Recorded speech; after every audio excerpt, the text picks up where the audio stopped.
Well, hello and good evening. Hello. Oh, good evening, good evening.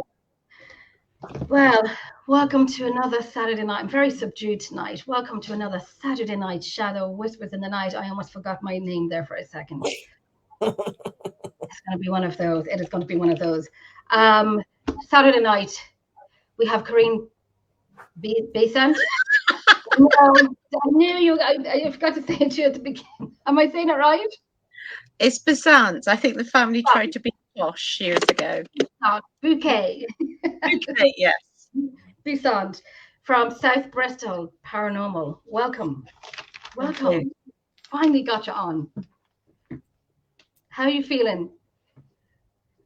Good. Tired, but really good. Yeah. How are you feeling, Tracy? Yeah, okay. Just Jesus. You're tired. I'll just still my bit fuzzy with my head and that, where I'm not being too great in the week. I think everyone's getting sick in this last few weeks. Everyone's getting sick. That run up to Christmas again, isn't it? Oh my gosh. I do like Christmas. I'm just going to shut this out for a wee second. Everything is going slow on me tonight, but I am doing it. I have the fire lit and it's very hot here tonight. Oh my goodness, everything. Okay, we are done. We got it sorted. We're good. So, Corinne, thank you so much. I'm going to read a little bit of a bio about you. I love it. God. I do. So, Corinne has always been fascinated by the possibility of ghosts or spirits. She has experienced it firsthand while a tenant of a haunted pub in Bristol 30 years ago. She started out by going to public events, formed her own small team, South Bristol Paranormal, and over the years has become more skeptical, but is still intrigued in the paranormal. And I like that. That kind of got my attention. I like that. She has been lucky to have been involved with the Jamaica Inn for nearly 8 years, helping and advising heritage locations through her role as a paranormal consultant with Visit Somerset. I think I said that right, and enjoys her with Visit to Somerset and enjoys her private research in the background while holding down a job as an office manager for an accountant. My first question, I always have a different question, but my first question to you is about becoming more skeptical. I think personally, when we start out, we come into the paranormal and you come in with two ways. I came in believing everything was a ghost. Yeah. And, you're so green and naive. And I was so lucky that there were some people that have been doing it a long time, but also very intelligent, like the Kev Kerrs, the mad one at Willenhall, and I think you should never be too proud to learn. You learn something new every day, whether it's someone with a degree in engineering, whether it's someone's just started. And it's a learning process all through this paranormal realm. And, my attitude is I go to investigation. I expect nothing. If I have something that has me scratching my head, I'm satisfied for the rest of the night. I still experience things, but I think my level of proof is so high, I will never be convinced, if that makes sense. Yeah, it does, because I know with the same as well that I'm thinking how much more, I think I've gotten probably what I need, if that makes sense. Seen it, heard it, felt it. My little dog always starts every time we start a live. Sasha, get down. Every time, Sasha, get down. I'm not going to the vets because you got burned. Without fail, she does it. Without freaking fail, she does it. And I keep thinking, how much more do we want? How much more do we need? And I think we'll only know when we die. Yes. And none of us are going to volunteer to go early, are we? No. No. But you never get, like when I was doing audio work, I had gotten my friend, she could only answer a question that I had asked her on the night. And the answer came through Correct. And I have been fighting with it ever since. I have been fighting with it ever since. She's the only one that would know the answer. I was with a group of people in Lep Castle, and she's the only one that would know the answer. And she came through. We didn't hear it on the night through a spirit box. We did not hear it on the night. But when I was doing audio a few days later, I could hear it. It came through an audio. So I'm still fighting with it to this day. And I like to debunk. I do like to debunk. I will kind of not jump to everything as paranormal.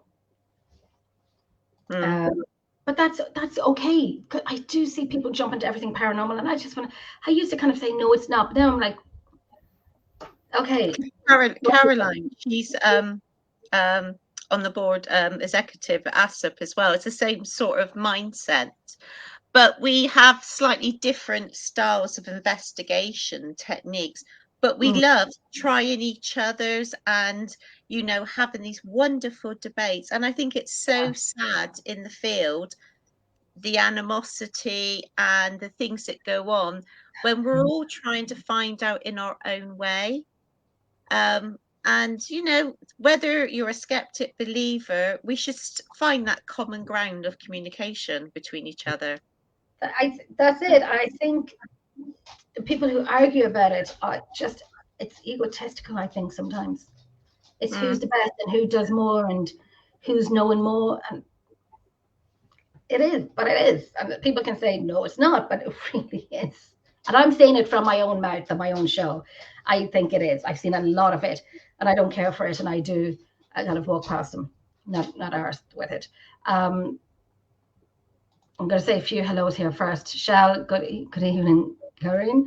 We have Pamela. Hi, Pamela. Pamela's always here. We have Sylvia. Hi, Sylvia. We have Chris. 50 days to Christmas. And we have Nando. Hi, Nando. Nando, I have to mail you about a show, but I'll mail later. So yes, everything about debunking and so on. Also, I'm gonna your first experience was 30 years ago in a pub that you lived in. So that would be your first experience. I remember at home when I was probably about 13, someone walking up the stairs and never getting to the top. That always stayed in my mind. And that was it was a newly built council house, you know, so I was a baby when we moved in as a family. But years ago, people didn't really talk about the paranormal as they do now. You know, I think people were afraid to be ridiculed about it. Whereas now it's gone the opposite way. A painting, you know, perfect example, a painting falls off the wall. People jump to a paranormal conclusion rather than a rational one first. Yeah. I know.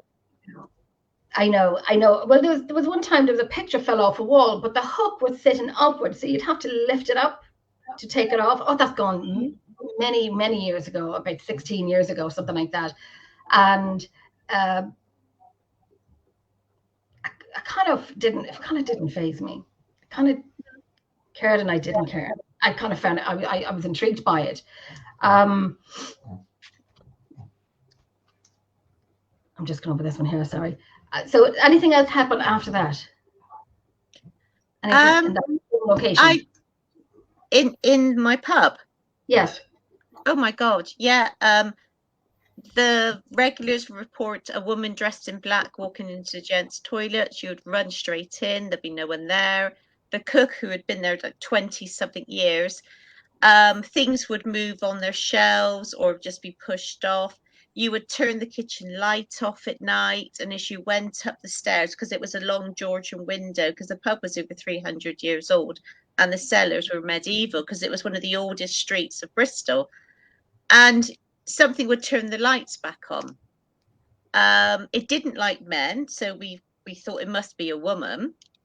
My husband experienced something strange. He's convinced I came up to the flat one night when I was working behind the bar, and he says he had a conversation, but there was no one there. So he was up dressed and came down. He said, "You've been upstairs." I said, "I haven't left the bar." So she's So not. She's nothing. Wasn't. She was just doing her thing. I think she must have been a former landlady, because I remember one morning I had a hangover, because when you're a single, lady at the time, you're a tenant. The nightlife in Bristol is wonderful. So I had to let the cleaner in about 7:30 in the morning, and I put the keys back on my desk, and I thought I'll get back into bed.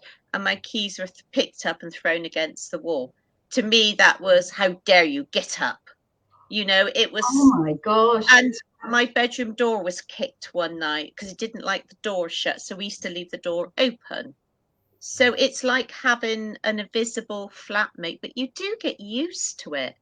And it's nothing. I don't believe in evil or horribleness or anything like that. And it's surprising how you coexist. And, I would pick my drink up and my coaster would disappear. And I'll put the big coaster back, for God's sake. And you'd find it somewhere else. It's stupid things.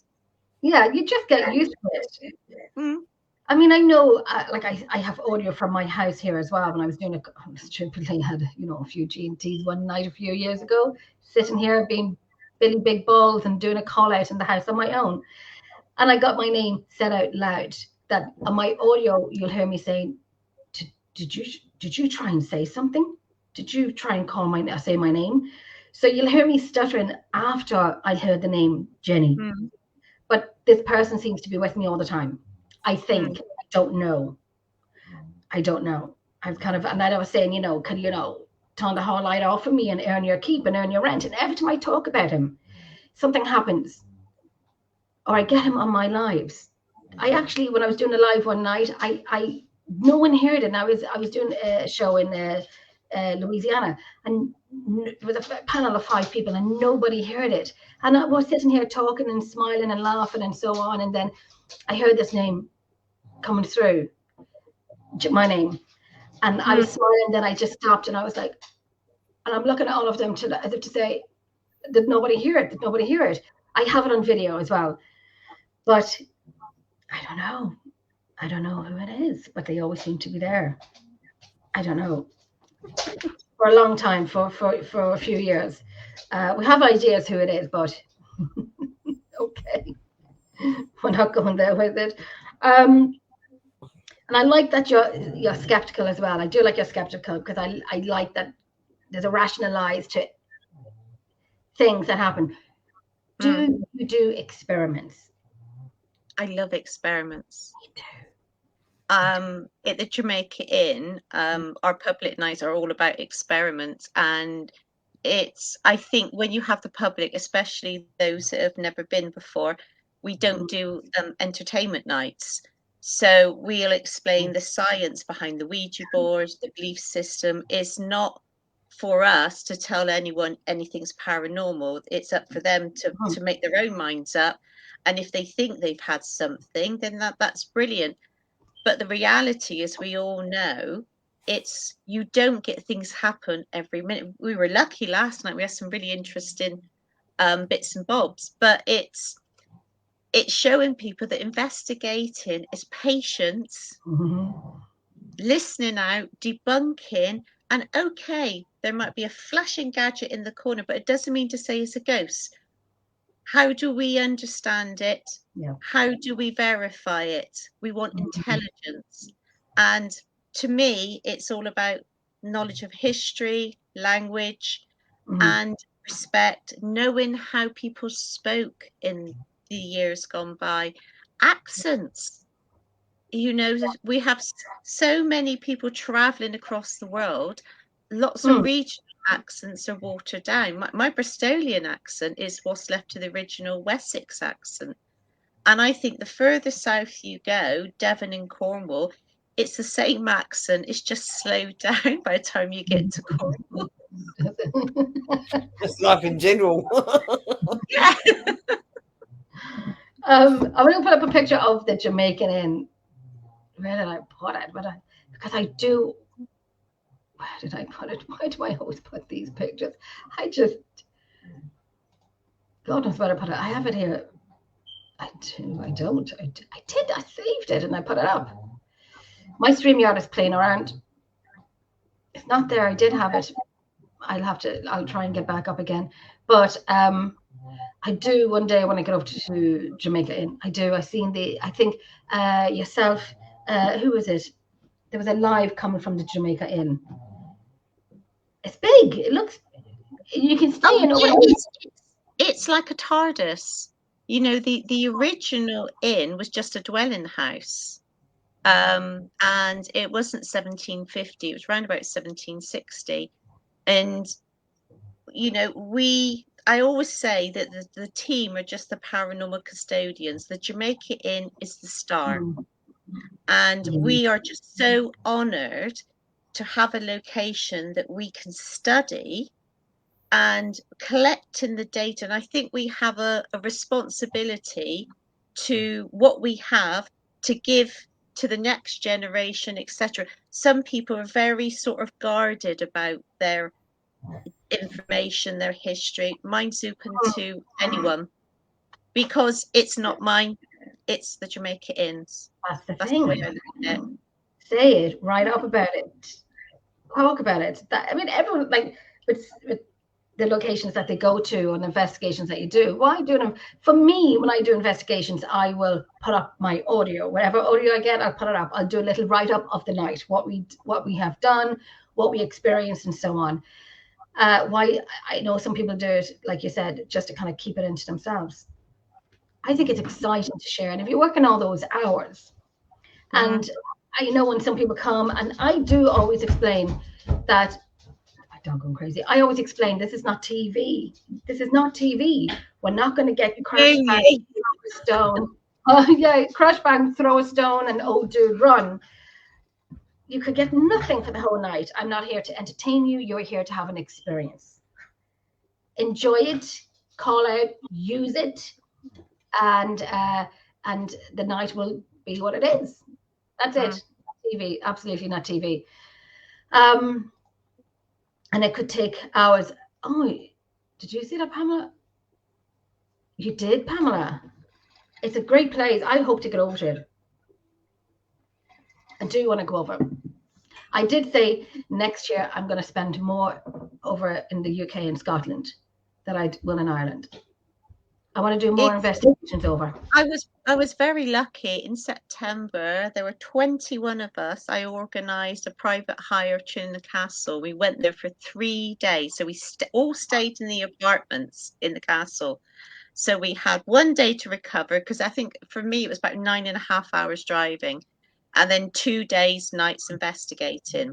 Now, just because I didn't have anything really paranormal happen, I wasn't disappointed, because you're staying in a bucket list location, you're living and breathing the history, and you're with really great company, fellow investigators, all different beliefs, and you get on, you have fun. We went and had a meal together, and to me, that is a fantastic way to do the paranormal, if you're lucky enough. But I don't drink or smoke, so I save all my pennies. Well, I'm gonna have to do. I have a jar here, and I keep saving, and I know I'm gonna have to Tracy. And well, I have a few gin and tonics, Yeah. But, and I would say, January comes, and I'm ready to get to different places. But once I finish one location, then I'm going to save up to go and get ready for the next location. There is one. Tracy wants to take me over to a few. There is another one, Edward's Place, that I had. Scotland's Paranormal Investigations group on with me on Thursday night, and we were doing EVPs and whatnot, and Edward's Place and another farm I found to be the funniest EVPs. Some of the most crudest things I have heard. I love them.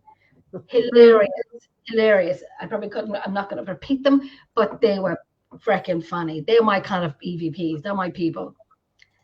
They were just straight and honest. I think as in life is in death. So whatever your personality, humor is, and that's why I don't believe in the evil. If you've got someone that's miserable in life, they're going to be the same when they're dead. Yeah. I can't believe we have a personality transplant when we die. I don't think so either. If like you said, if you get some grumpy people, fair enough, and you do get some funny people and so on, and that's what I love. I like to have the funny ones more than the ones who kind of don't like. And there's a few name callings and so on. Oh, my dog is acting up so much tonight, and a few funny ones, but I like all of that. What kind of experiments would you do? Like what, like scientifically? My favorite is the Singapore experiment. We were very lucky in May. I've been wanting to do this at Woodchester because Woodchester is one of my favorite locations to investigate. We've already done it twice this year. We go back there just to investigate, up to about 10 people. And a friend of mine owns Bath Theatrical Costume Hire, a lovely lady called Rosette Anton. And she dressed us all up in costume from Georgian right through to Second World War. So Kev Kerr and Alan from my team had real costumes from that time period that would have been worn by those men, RAF Army. And we had, there was Kev and a couple of other men sat there. They had these theatrical cigarettes that look like they're smoking when they're not. They were playing cards from the Second World War. The pack was that sort of time period. And we just recreated a space and time. I was the fat Georgian cook, and I looked too perfect for the role. So I was, it was. And Chris Howley was the monk. Craig, my boss, was a Victorian gentleman. He, was Rupert Bear trousers. It was fabulously done. And it was interesting, some of the results that we had, and I just love those sorts of things. What did you get? Anything more? There's a bunch of skeptics coming together. So Anthony, who was with us, he wanted to do an experiment in the down in the cellar in this area which has a column, and both times Craig felt someone touching his leg, and Kev saw this black. And now Kev's the most rational man in the world, but he saw this black thing. That's the way you could describe it, coming towards him, and it actually made him jump. And that's not Kev at all. So it had an effect of some sorts. But it's, to me, is also about taking away your senses, blindfold, hearing. So you just got the touch. So if you put someone who tends to be more of a believer, they're more likely to have experience. If you put a skeptical person on, they're going to be more relaxed, less likely. But if they have it, they're going to be more rational with their, oh, was that a muscle spasm? Was it this? And it just makes it more interesting than just doing what we've always done for years and years. Yeah, I'd be like that, muscle spasm, thigh spasm. If I get my buttocks, my right buttocks, like spasms, and I was on my hands and knees one night, and it spasmed, and I was in the coffee room setting up, and it did spasm, but it did make me jump. So I'm thinking, okay, did something happen, or is it a spasm? I don't put it down to anything. I'm putting a spasm. I'm putting it as a spasm. I was going to say something else, but I won't. But I think it was a spasm. I'd be like that. Something touched me, or like something on my side of my cheek, or things like that. I'll put it down to something else. I kind of don't put it down to paranormal. I think most of us say we've had this. That was interesting. We just put it down as a personal experience that we can't prove. Yeah. But when you have a proper poke in the back, you think, okay, that's hard to imagine. But you think, well, still see if it happens again. Yeah. I was in a place up in the north of Ireland, Limavady, and I was in the Limavady workhouse. Yes. Do you remember when we went there? That was amazing. Yeah, I do. That was the weekend of Shane's Castle and Limavady. That was a great weekend. We were shattered. We were shattered. Coming out, I think that was the night we were all there, or was it just the East Coast Paranormal Researchers and Investigators team. But There we were, were in, there were a few of us at Lilla Mavadi because it's such a huge Yeah. place, and I think it should be out there more because it's such a fantastic Not out enough. location. I'm hoping to get into it next year. I have a list of places. I've done the same. My favorite locations, say the Drogheda Museum, Melmount, Leap Castle. We're going to Redwood Castle next weekend. I'm going to Athenaeum Museum in April. I do love that place, but I want to put down a list that's not done often, like Limavady Workhouse. When I was touched on my arm, we heard somebody whistle or someone saying something. So I'm saying, you do it one more time just to validate. We were up in the nurse's area where she had hung herself. And so my elbow got touched, and people always say, Jenny, take your jacket off, it's too warm. And I'm like, nope, can I keep it on for a little while longer? Because I had my jacket off that night because it was summertime. Of course, my elbow was touched. So I said, could you do it again? Just to validate, I'm really sorry. And I think I asked him 2 or 3 times, and I don't blame him for getting really annoyed with me. So he did it again, like it was on cue. And the last one made me jump. So it was that was for me was enough. Don't keep it poking there. Don't be silly, don't be stupid. And that was when I was kind of on a different team, and I was kind of, learning as well, still learning, but learning then, doing more rights and so on. And that's how we only learn, is to do that. But do you remember anything about Shane's Castle? Oh my God, I remember the tunnels. Yes. And I remember the initial walk round, and I had something in my ear. Yeah. I can't remember what it was, and I remember turning to one of the group. I said, "Did you say something?" Because she was closest to me. Yeah. And I remember one of our party. He went on one of the tunnels on his own, and he had a growl. When I seen you all doing that, going off by yourselves, and I was doing that location for 6 years, every single month, 6 or 7 years, every single month, consecutively. I think I missed 1 month in 6 or 7 years. And I'm thinking, they're walking in there by themselves. Like, they don't know. They will. But I was like, I know when we used to have to walk down the tunnels. But it's great that he got the growl, because the growl was very common. You could. The weird thing is, it's not the dark that gets you. It's a feeling of 100 eyes watching you. Completely. And I'm not psychic, but you knew you were not alone in there, and it truly is a hidden gem, because above ground you wouldn't have an inkling what's underneath there. And we were so lucky that we had the altar from the Game of Thrones that was still there, because in between they're filming their season, because not many people know, the crypt at Winterfell are those tunnels. Yes, they are. And they had these huge rocks, and they were foam, but you'd be picking them up going, oh, look how strong I am, and throwing at someone. And there was candles, there was about 60, 100, 150, 200 candles, they light all the candles. And they were all sitting in one room. And I said, geez, I'm going to take 1 or 2 home with me. So I'm taking some, because you could. And I'm saying you could. Taking a few, and people taking a few. And I was like, oh, no, lads, I'm not bringing an attachment home to my house. So we all put them back because it was Shane's tunnels. And it was, wow. I've had my first kick up the arse experience in Shane's tunnel. My first one to don't be stupid. Don't be stupid. I remember we were doing a reenactment. Mick was doing a reenactment, and he was sitting on a chair down where the priest cell was. That hole where they had thrown him down.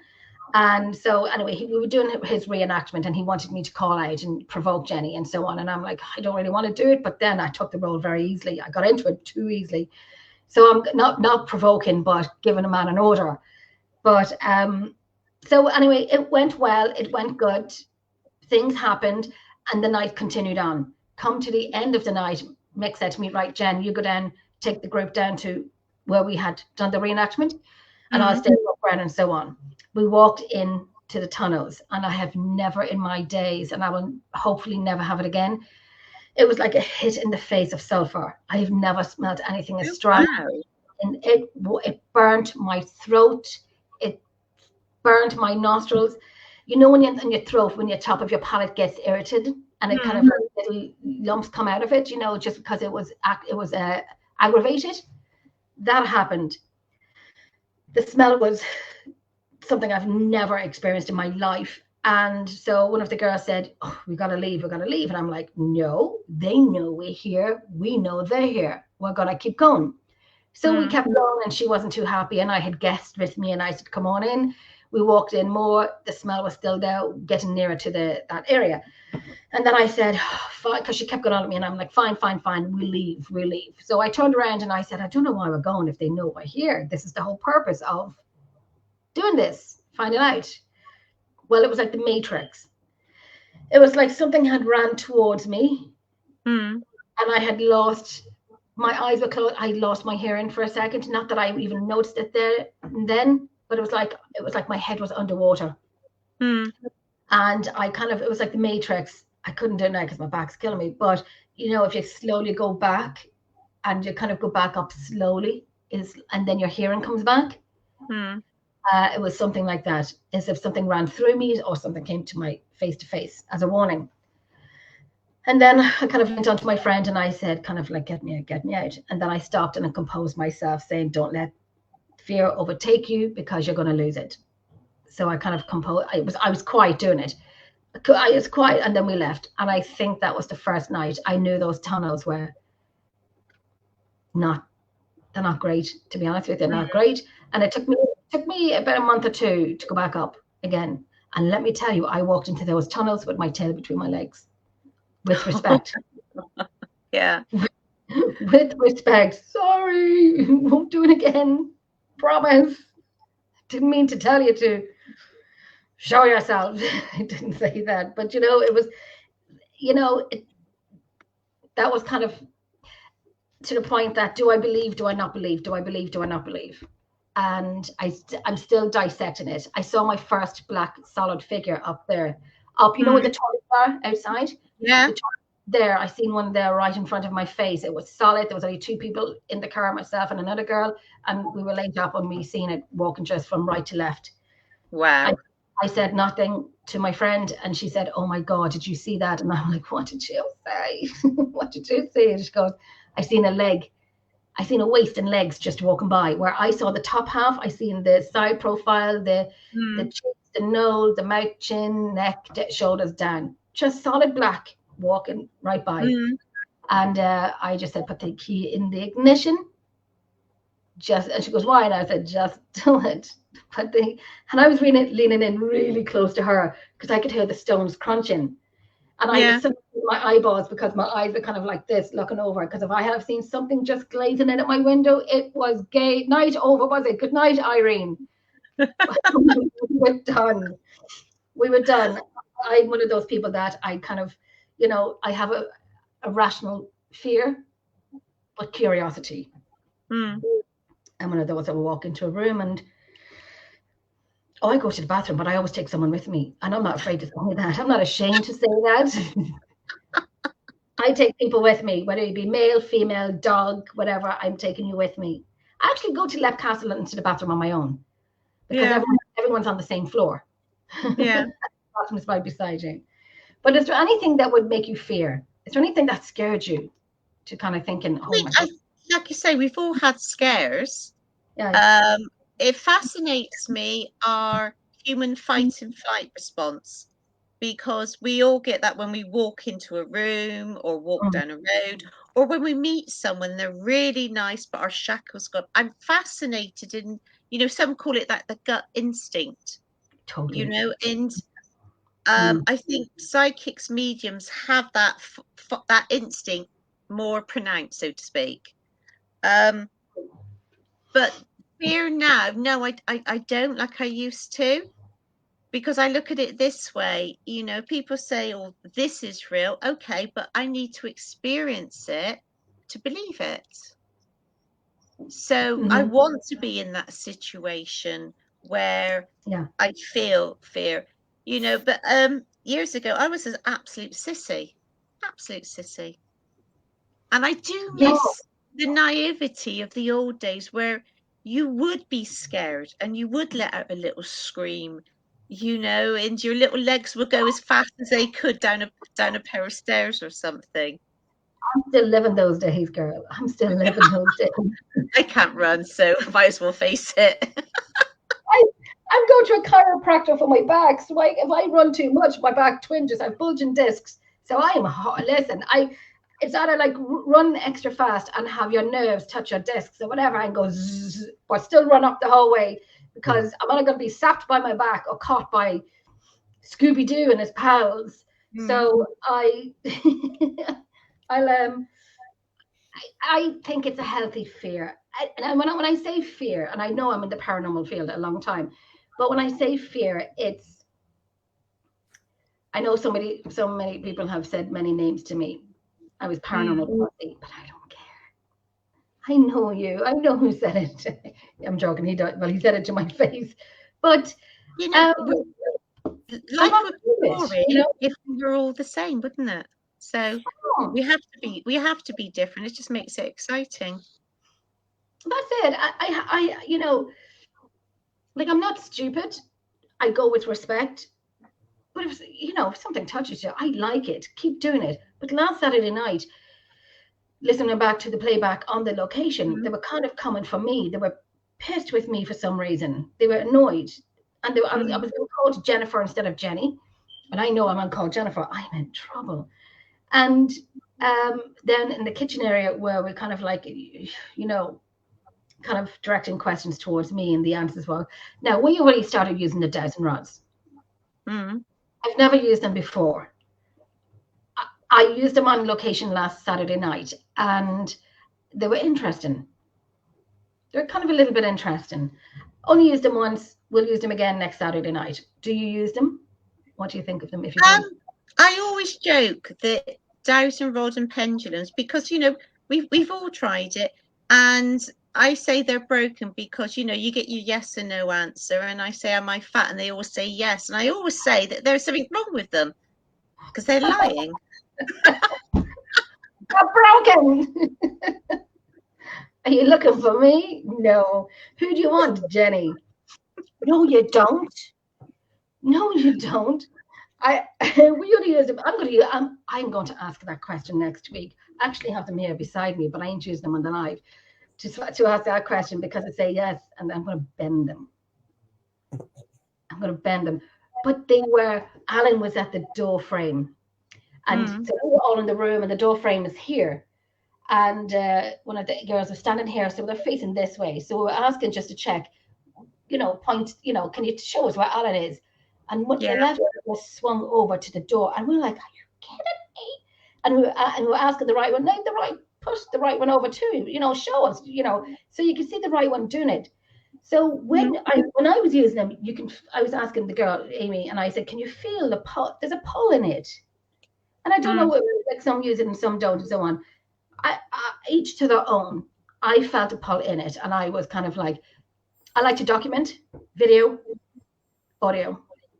That's what I like. We did an experiment a few years ago. There were 5 of us, and one person obviously had to stay out of the experiment. He hid a postcard in this huge room, and we all had to go in separately, so we couldn't influence each other. So the 2 other men went in. Where's the postcard? Now, interestingly, though they didn't know it, they each went to the same spot in the room. And then we had to go in individually, the 2 ladies. We went to the same spot. So though we didn't find it, how come the men and the women subconsciously went to the same place? So it's not for, say, the dowsing rod, is why did we do that? Was that a form of ESP between us? That's what I love. Oh. Do that, do an experiment, hide something, have the controls. See what happens. Okay. So hide something, because I can do it next week. Hide something.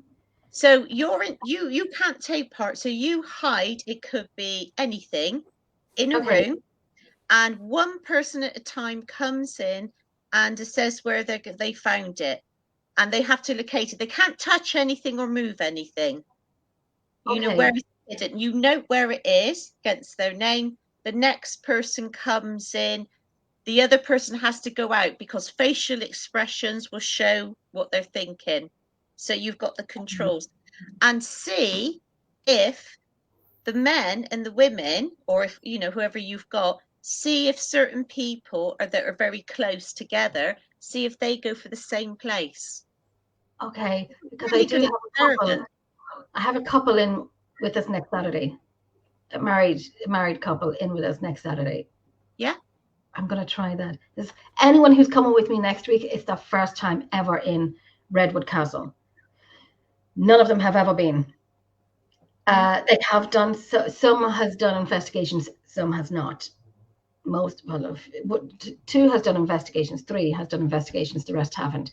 So I'm looking forward to it. I do love fresh meat, and I always say that. I do. When we were in when you were in Ireland, we went up when we were going up to Limavady. Did you get anything from there? The big room, I was at the nurses area with those amazing floorboards that went down at an angle. The bedrooms. The bedrooms. Yeah. I remember that was interesting. I can't remember exactly, but also the cell. You know, you went to the other part and there was like a holding cell on its own. That was interesting. And the funeral cart. I remember the funeral cart. That was across the yard in where the nursery is upstairs. Yeah. The nursery upstairs, and there was a picture of a small child, a silhouette of a small child caught in there. But what interests me is the history, how a poor family was separated like that. How cruel was society to do that with all these type of workhouses?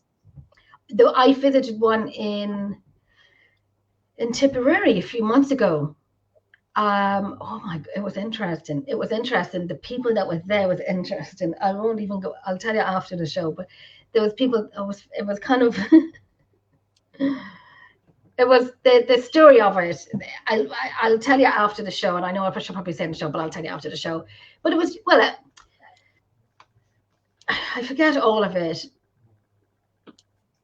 but I will tell you after the show, because I don't know if some people will like it or not, but I'll do it after the show anyhow. But it was interesting, and I kept looking over at one couple, but I'll fill you in afterwards. I loved the Limavady. There was a place, I know, in the ladies' dorm, the sleeping dorm, the area where the ladies were, and you'd have the maid walking up and down this flowway. Yeah. I remember being there, and I was humming out a song. Oh, we could hear her singing, and I said, "Tell us what it is, and we'll sing it with you." And you could hear her singing there and then. And the funny thing is, now that I'm talking about the singing, I was telling Tracy last night, me and my daughter looked at each other last night like there was singing going on outside my backyard. But I don't mean singing like. And I said to Jessica, she looked at me and I looked at her. And we looked at each other like it was about, I don't know what time it was, about 9. And I said, open the window to see if the neighbours were having a party or something like that. Mm-hmm. But it was the most weirdest thing. And there was no music. We heard it over the TV. But it was that thing that stuck in my mind. And I saw a sound, you know, when something, it sounds something like I can't explain what it was like. I was even made and Tracy last night. That's my dog snoring in the background. But I can't explain what it was. It was very weird. And now I'm sitting here with my curtains open and I don't really want that to happen. Locations. What has I was going to say your favorite locations that you've been to? Well, interestingly, you know, for me, it's all about the history. So Jamaica Inn, Woodchester, Caldecott Castle, that's just over the bridge into Wales. A fantastic place. People forget about that one. That's an interesting one to investigate. Tettenhall Towers was the most active on one night. That's when we caught the Ginny Hare flick. We had myself and another chap. Right between us, we had the classic. You know, and you've never seen two pairs of little fat legs run down a stair as fast. And also walking out that night, I had a voice in my ear call me a rude word, but it said it really taking the mick. And I put my cases down and I said, God, that's funny. Did you? Worcestershire Hall, Aye. Amazing Footsteps, that's in Dorset, No Fort. I mean, there's so many over the years. There used to be Broadmead Bridewell Gel, that's gone now. I'm lucky to have a church that I can investigate that goes back to medieval times privately. That's a study one. That's interesting. Oh my God, the trouble is when you think about it, there's you're trying to remember them all. And I think Great Fulford House, because Francis Fulford is absolutely off with the fairies. That's hilarious. I took my mum down once when I was going to hire him. We had afternoon tea with him and his wife, and my mum and him just connected, and he was showing around the house and I'm walking behind sort of like, hello, I'm the one that's hiring it.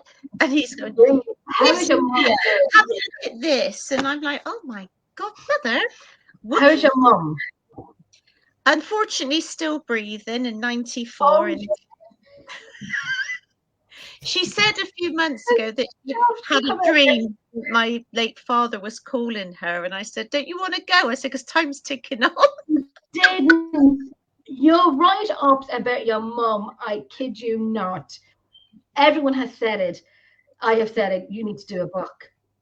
Yeah, I've got two blogs to write, because last Friday I took her to go to pick these costumes up, and we're in the car, and this is my mum to a T. So and I said, what music do you want? Because I've got the Alexa in the car, and she said, I want Strauss. So I put Strauss on. She proceeds to take her hearing aids out of her ears, puts them in her handbag, and says, that is better. I'm like, what? You can't hear it. She could. Your mom is German. I love her accent. Yeah, she's really strong accent. But what makes it funny is that because she doesn't have the humor, that's what's so funny. That's just normal. The thing she rang me before. There's so many things that you put up about your mum. So and all real, like all real things. Like, you know, what has mum done today? We still haven't found the telly remote control. I don't know what she's done with it. She rang me about the show.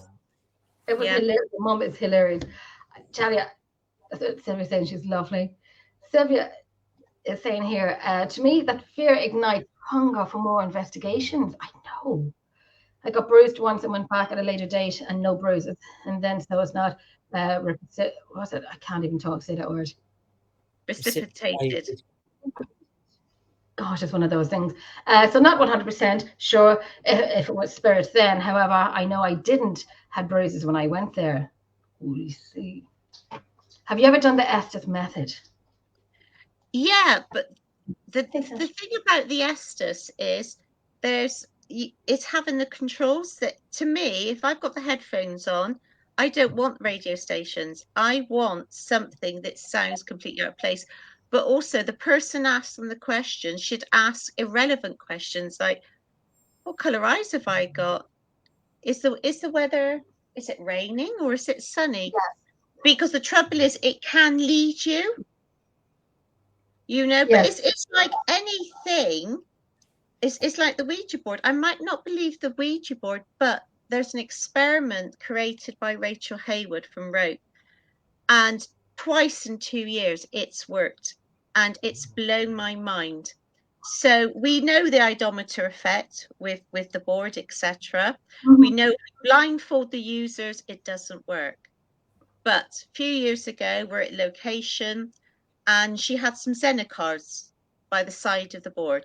And there was 4 of us on there. And then a colleague had the same in his hand. He went behind a pillar. And so say there's a spirit. Can you see the card?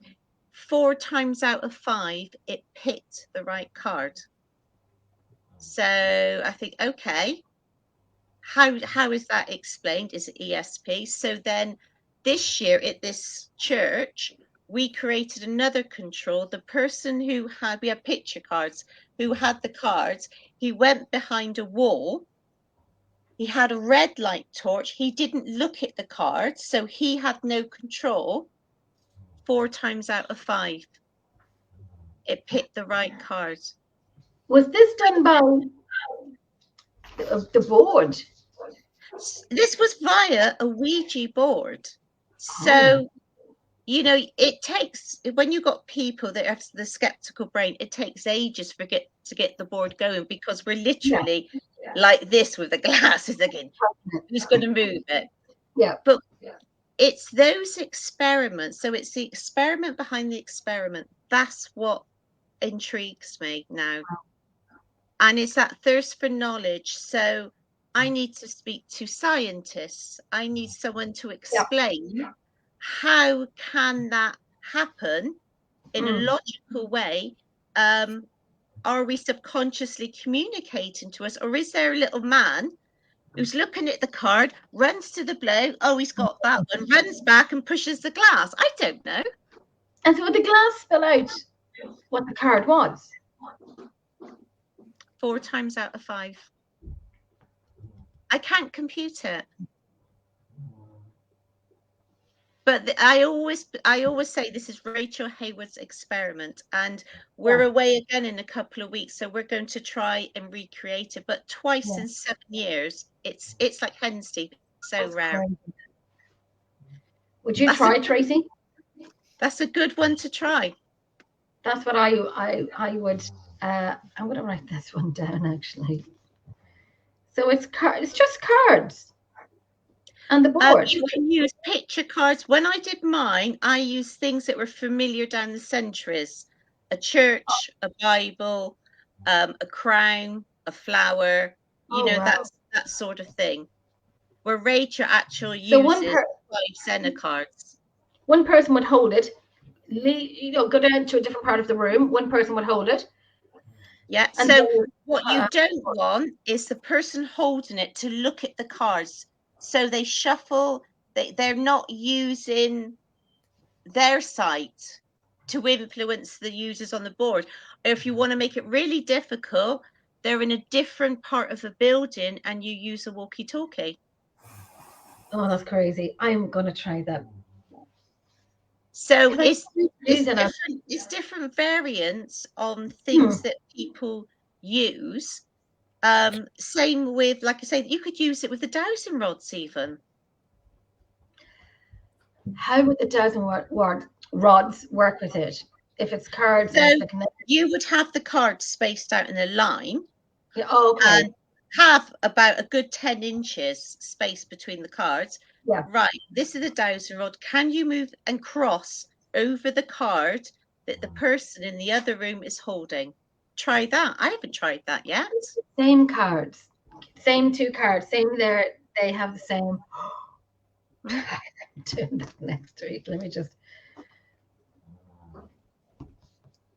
So technically, if you use a Ouija board, you could use anything. Yeah, the cultist box, the spirit box. They can tell you the same thing. Yeah.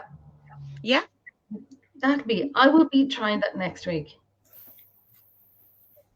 I'm writing this down.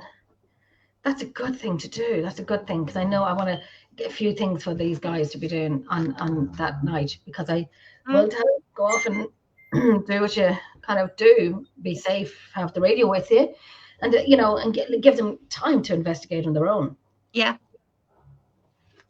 And like I said, I just love experiments because, sometimes we all get a bit bored. Yes. So it just makes it a little bit different. And then, this private one, we're going away, we'll all have an experiment to do over the weekend. So we'll all take turns in each other's experiments. And I know Rachel's got a really good one that she's planning. We've got to all take a notepad and pen for that one. So it's like, yeah, bring it on. I do like that one. And like you said, it gets repetitive. And I said to a friend of mine, and I said, I'm bored. I'm not looking forward to investigations anymore. This was like months and months ago. I wasn't looking forward to investigations anymore because it's the same old thing, same old. Mm-hmm. But this is kind of more interesting as well. Who's that? That's Donna's dozen experiment sorted. Everyone will be doing it. Yeah, Caroline. Yeah. Yeah, Like you say, you know, I think that once we start talking in a group, you springboard all these ideas, and that's where teams that don't interact with each other, they lose out, because, you know, having the connection with teams with different beliefs, this is where these ideas come from. That's it. I mean, we were using, well, there's a guy in Indiana, and he was on about the dog whistle. We cannot hear it, you know, so was to use it, but whistle and turn 90 degrees in a room and see if it picked up any energy. And I know people said, oh, it's a dog whistle, but it's a decimal of hearing that we can't hear. Like, do we all hear different frequencies and sounds and so on? We did use it. We used it, and we did get responses from it. We did. There was one a few years ago. A friend made a Jacob's ladder, and he had it going for 10 minutes in the room, and there were about 6 of us, and we all had different effects. Mine, I felt like, you know, when you bleed in the mouth, it tastes like lead. I had that. Someone else had a headache. And then our friend Kev, you know, Mr. Skeptical, he had a full-on blown image of a woman stood in the room or something. So it's amazing how something like a Jacob's ladder can affect our brains in so many different ways. So strong. It is so strong. It's dangerous if you have it on for too long. But it's so interesting. You kind of gotta use it though. Like even for a few minutes, you know, just to see. Just because you gotta do it. Just don't touch it. Somebody was gonna lick, you know, there was a ball and with the Jacob's ladder, and there was a big silver ball in it, and somebody was going to lick it, and I was like, lick it. Lick it. You know, again, there's so many things. Caroline, if she can hear me, if you could put up your phone to phone experiment, I think you'll like this one, Jen. You do that. Caroline, can you put right up what happened to you at the Jamaica Inn in January? It was amazing. I mean, I missed it, but for her, she's coming back in this January. She had such an interesting. It is amazing. It is. I think it's my go-to. I know I was in a show 2 years ago, and I was talking about it, and then people were mailing me and say, Jenny, what do you do? How do you do it? It is my go-to. I probably have some of the phenomenal responses from it. It's crazy. Like, is it a phone where you have your phone, normal phone, put it into one area of a location, have your recorder in with it. You go to a different part of the building and you ask questions through it. What we would get sometimes, we'll get noises coming through. Once we hear it, I will ask questions, or Alan will ask questions, but if Alan's not there, I will ask all the questions. I don't want 10 people asking questions. It's not going to work like that. This is a location I know really well. And oh my God, I must send you on. I think I kind of got rid of all of them from the other day because I had to put a load up from another team that I had on. But it was the responses, and I'm still going through audio from last Saturday nights, but it's a lot. It was angry last weekend. He was angry last weekend. Yes, we did a phone-to-phone with Spirit Box in the Jamaican Inn. So you did a phone-to-phone with the Spirit Box. Yeah. Oh, you haven't noticed the phone experiment? We always do it. We always do it. She'll come back and write the rest. You know, again, it's interesting to watch. That's why teams should, you know, investigate with other teams to see their different techniques and things they do. And, you know, just because, like you say, we might not believe those particular things, try it for something different. Come on and tell us about her box. Yeah, Caroline, are you going to come? Can you come on, Caroline, do you want to come on? Because I know what you do. I just asked a question there a few minutes ago, and it's resounding in my head, and it's just kind of, I'm laughing in my head over how I worded that question, but there you go. Caroline, do you want to come on? Will I send you the link? Oh, Karine, if you can send Caroline the link so she can click it. If she wants to come on, she can come on and I'll click around. I will do that now on my other Okay, computer.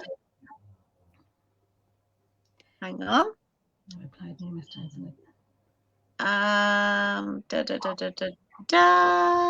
did that from the phone to the phone with the spirit box being in the kitchen. Oh, not the kitchen, the area, because I'm thinking the kitchen of my quite interesting as well. But she had so many things happen. It was quite funny. She said to me, "Put me in the least haunted room."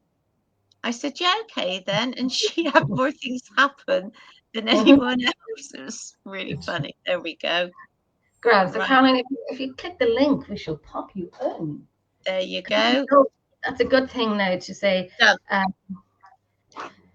So it's the phone. I'm writing this down. The phone with the spirit box, because we used the recorder, because you get clearer on the recorder. But I'd still use the recorder, phone, and the spirit box as well. We did use the walkie-talkies last week for them to, use it. This is the button you press. Even if you don't talk, just press it so I can hear something coming through. She's seen the link. Hopefully she'll come on. Hopefully. But we give them options, to do that. But I like the one with the spirit box and the rods as well. That one will be doing. I'm glad I have these now, because when, like you said, when you do your own things repetitively, and I was kind of going through my head, I gotta have stuff. I gotta have stuff ready for next weekend. She came to the Warmley Clock Tower, local one that I help out in the background, and she put up a CCTV, and just for a giggle, I wanted to do a psychology experiment. So we had four women sat back to back in a circle with blindfolds on, and they had to hold each other's hands so no one could be accused of touching. So we could see them on the CCTV, and I put a walkie-talkie on the table. So down on the bottom floor of the building, we were calling out for things to happen. And you know who the scaredy cat is, because they start moving and twitching. She's coming on. Yes, the one who keeps moving. I think I know last week when I was in the kitchen of the museum, Amy was using the dowsing rods, and because they were we listened to a playback, and then I think they were annoyed with me for whatever reason. When you take new people in, and not new people, they've been there before, but they sometimes act differently, so it's like kind of like, are you wanting Jenny here? Are you wanting Jenny's attention? Of course, the rods just came over to me, and I'm kind of walking away to a different, if they come and they point directly to me, I'm kind of stepping sideways, like, no, you're not looking for me. Don't point at me. Don't like it. Hi, Rachel. Caroline, are you there? I am. Hi, everybody. Hello. Thanks for coming on. Do tell us. So the Jamaica Inn was one of those places that's never going to fail. It's never going to fail at all. Whatever experience you're going there for, whether it's immersion into the history or whether it is an experience of some kind, it will give you something. Well, it gave me a lot. So when we were in this room, we did a phone to phone. So it's just two normal telephones, and you call each other and put yourself onto loudspeaker. But what we've done as a separate experiment is to use the S box, which is a type of spirit box. And as it scans through, it clears up some of that contamination and that noise. So when you're listening the other side, you don't hear the white noise and the you literally hear, just voices coming through on the scans, and it picks up a lot. But for some reason, the Jamaica Inn gives you stuff that you don't get anywhere else. So it's unique to the Jamaica Inn. And it was playing like a harpsichord, like the old-fashioned pianos from those old days. So Martin had something on his phone, like an app for tuning his guitars, and he said, "That's great that you've done this music. Can you give me an A chord?" And it came back with the chord A, which reverberated on his app to show that it was an A chord that was given. And then he said, can you give me a C chord? And we did this for hours.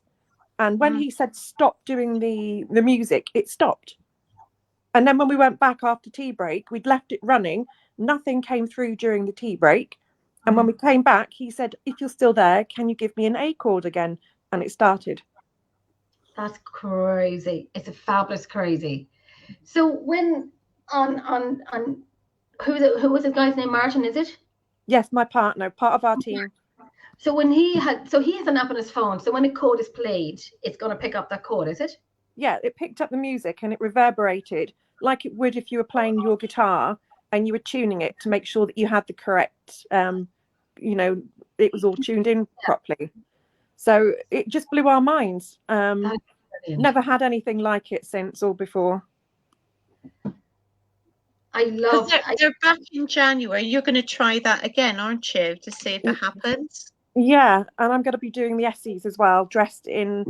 Well, we're going to mix it. We're going to go for Essies and Singapore. Brilliant.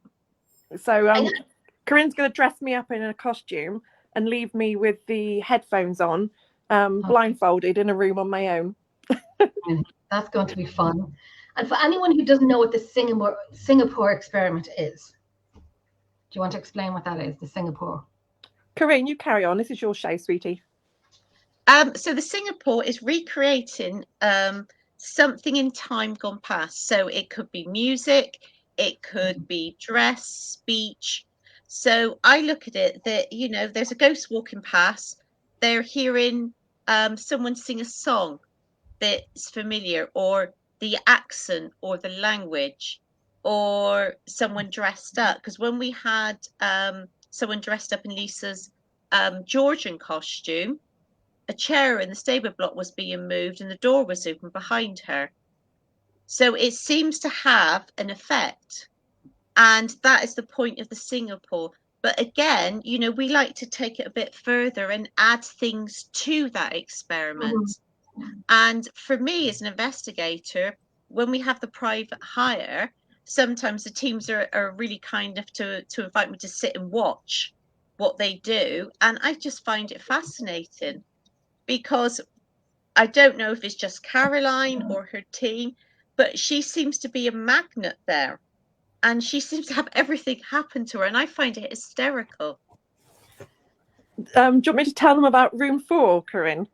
Yeah. You had something happen in room 4. So I was getting poked and Corinne messaged me on walkie-talkie and said, have you got any of your team over the stable block? And I said, well, let me just go and check. So as I got up, I got poked again. And I said, oh, gosh, I've just been poked again.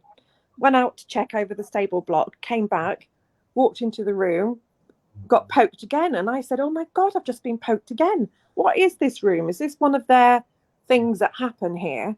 So my friend was reading the list, saying, no, it's a man that moves the coffee cups, or he's seen in the corner of the room. So she was reading this out. We heard nothing at the time.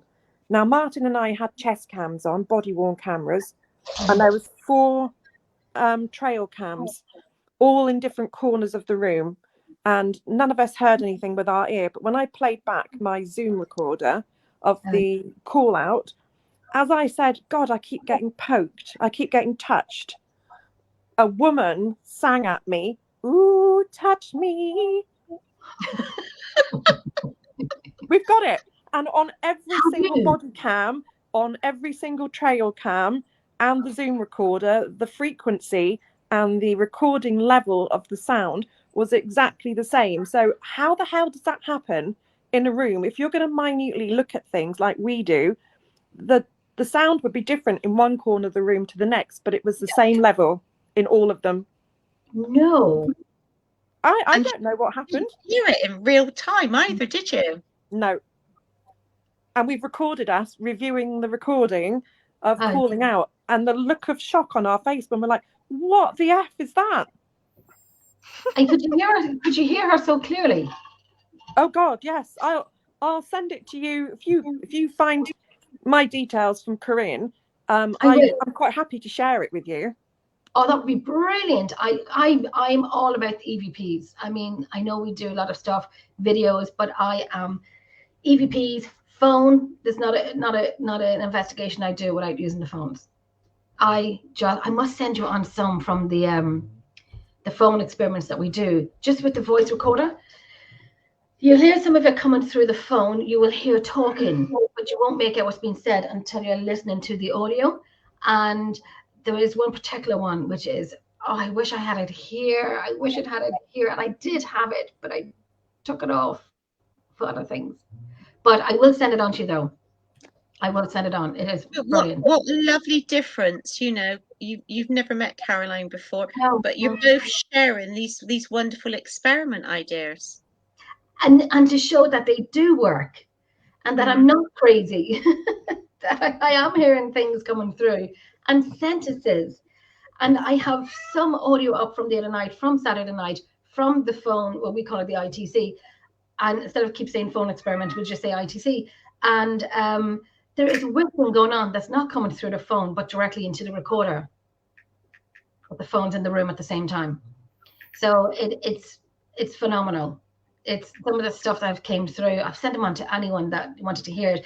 And even when I was doing, like I said before, like lives in Louisiana, my name was said through the camera, my phone, my microphone, or someone else's microphone. But I'm the only one that heard it, and you can hear, you can see the look on my face, because they use everything. They use electricity. They use, you know yourself, they use everything to come through. But that's deadly, so I'm not going crazy. So Pamela, we have new experiments to do, Pamela, because when I do live, Pamela watches, or I put them up, Pamela, you know, listens to them. So Pamela, we've got a few more. I'm in Redwood Castle next weekend, Pamela. The only room I can go live in is the banquet room, or the roof, because downstairs you won't get any signal downstairs. So I'll probably do a little live of it upstairs. Some of that experiments upstairs. I'll do a live for that. If there was any place that you'd ever wanted to investigate, Karine, which one would it be? There's lots of places that we would love to do, like some of the royal palaces and things like that. But for me, I was so lucky and so honoured to be in Wells Cathedral, where there was a conference. Visit Somerset had hired Wells Cathedral. Wow.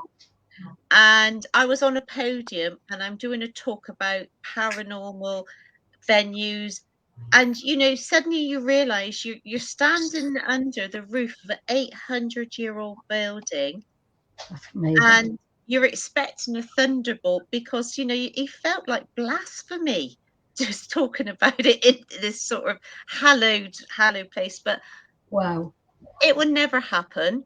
But my God, just imagine being alone, just 2 of you or 3 of you in Wells Cathedral for the night, just to sit and observe, just to say nothing and just sit there and mind your business and just have little things going on, like recorders and video cameras and whatnot. Yeah, and just do nothing else. No questions, no nothing. I would love that. Yeah, I love that.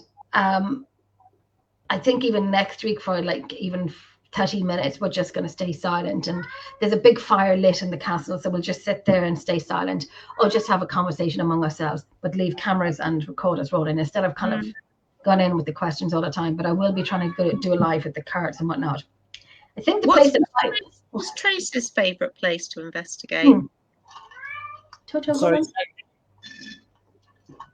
What's your favourite place to investigate? For me personally, I love Harwich Redoubt, just up the road from where I am. What's it called? Harwich Redoubt. Oh, I see, the fort. Yeah. Oh, brilliant. I love it in there, because you never get the same experience. And obviously you can do a full 12 hours. Would you do it for 12 hours? Oh yeah, we do it. Yeah, for 12 hours. We book it for full 12 hours. Oh, it's fantastic. We normally get there for about 6. We'll start for 7, and then we're normally leaving there by about 7:30, 7:45 on the Sunday morning. Morning time. Wow. Done it.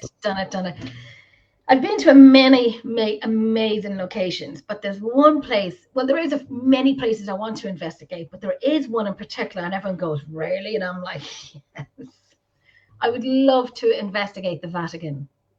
I am that person that will ask those questions that will probably end up going to hell. I would love to go to the Vatican. I have asked questions that in certain places that probably should not have been asked, but I don't care. I would just like to know what's in the vaults, all the secrets that the Vatican has. Yes, down I the want centuries. I was going to say something, but I'm not. I have learned to have a filter. I got it working again. I kind of be like, stop think before I say, basically. There's so many questions I would have for them. When I was in the south of Ireland, well, I am in the south of Ireland, but when I was in the south of Ireland, I went to this beautiful monastery. And it's all rooms now, it's all rooms. So we went, there's no roof on it. Beautiful, beautiful place. Went into one particular area and the steps gone up into it and all the headstones are on the ground, which means these are higher ordained, higher priests or so on. And I'm asking the questions. I'm kind of asking, me being me, and it is what it is. I want answers. But I was asking questions such as, how do you find Ireland now? Because some of us are kind of turning away from religion because of the history and the past and the crimes that you've all committed. So we're kind of like, feck yous. Whatever you had in the day is in the day, and my recorders are gone. So whatever you had in the day, we were all fearful, and now we're kind of like, no, now we want answers. Now we're kind of like, you're just, I know whoever's religious, please don't come for me. This is my opinion, my words. You can, give out to me if you want to. I probably won't listen, but I won't. But I'm asking questions like, you're a man in a suit. I'm not fearful. I actually I know Toby agrees. Questions like that, lies are coming out, the past is coming out, and so on. And I'm just want to know. But I listened back to the audio, and we got nothing. I'm kind of raging we got nothing, but I'm going to the same area in a few weeks. So I'd like to kind of go back in and do the same thing. Do you ask questions that you really, really, really want to ask, but you probably shouldn't? Do we do that?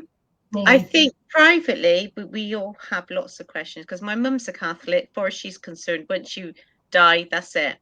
Which I always say, good, because you won't be alive. I have a love-hate relationship with religion. I love the history and the heritage of these wonderful buildings, but I hate the way that religion would control. I mean, I'm talking about all sorts of religions, and how people would be so fearful of going to a place called hell. But,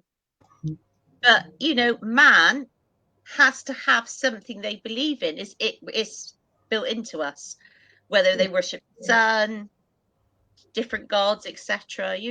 So yeah, I think everyone's entitled to religion, but religion should be private. I got friends that are Christians, but that's their private belief. That's fine. I'm not religious. I never had my son christened because I thought, well, what's the point if I don't believe in that religion? So no. That's it. I mean, I am Catholic, but I don't preach. I kind of don't practice. I'm probably a hypocrite. A lot of people say, you're a hypocrite. I am christened. My daughters are christened. We don't go to church. I mean, I don't know.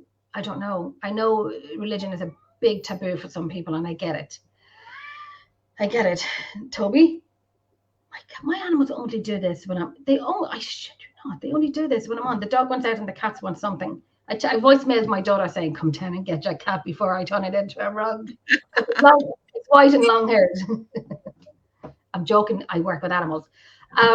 So I don't know. Tracy, what do you think? Oh, don't even go on there with religion. I don't know. Caroline, what do you think? You're probably going to hate me. I was force-fed by my Irish mother religion when I was An Irish mother. Yeah. so she comes from the same part as you, I think. So she's from Limerick, County Adare. I'm in Drogheda in County Louth. I mean, Yeah. up. Yeah. Just up a bit, yeah. Yeah, I went to Timberleys, yeah. And I went to a convent, so I had nuns Did you? growing up. You couldn't experiment or ask them questions about the afterlife or any experiences you've had, because you would have been sent straight to hell and given 20 Hail Marys. And a ruler on each hand. Oh, they were wicked nuns. They loved. Listen, girl, I had a nun for a boss. Holy Lord. She looked like a man and talked like a haunted movie. I kid you not. Frightened the bejesus out of me. And I didn't like her at all. But I did have a nun as a teacher for 2 or 3 years, Sister Bosco, and she was just amazing. Loved her. We were always brought to the convents. Now those convents, it's about 5-7 minutes away from me, have turned into apartments. I'm looking to befriend someone in those apartments. Looking to make friends in someone, because I used to visit them. So, Caroline, sorry, I was interrupting your answer there about religion. Obviously, I was brought up Catholic. I wouldn't necessarily say that I side with Catholicism. I think it's quite hypocritical. This is my own personal view.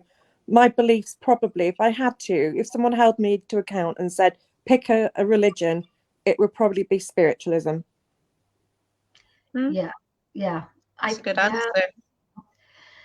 I think a lot of people are really going to that. They really are. I think when I say I'm Catholic, is it God-fearing? Is it to make sure I'm okay? Is it to make sure my children are okay? Like, we don't go to church at all, not even Christmas time. Well, I go to church. You go to church? I do. I do.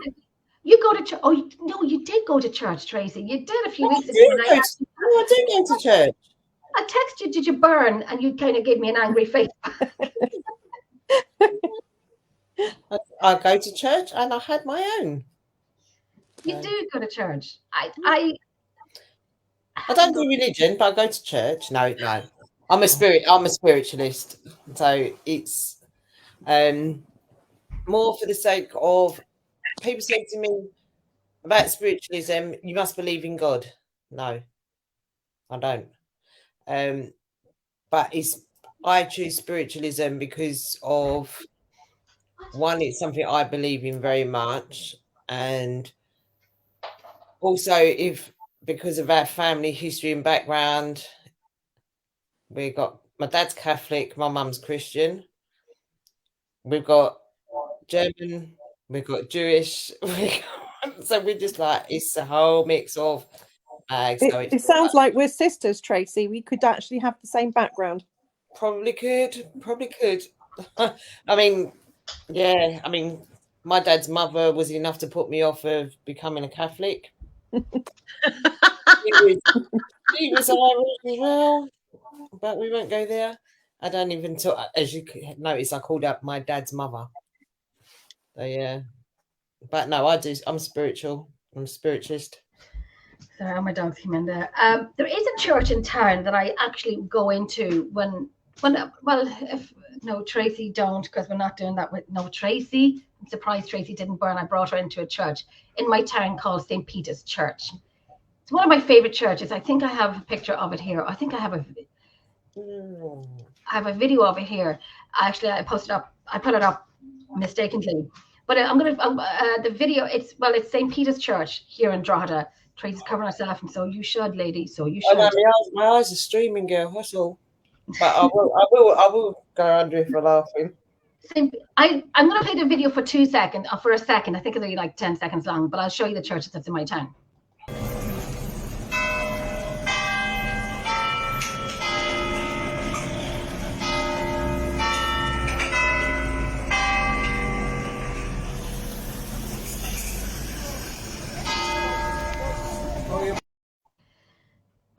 So that's the church that I love in my town, St. Peter's Church. And I go into it sometimes and I sit on my own. It's peaceful.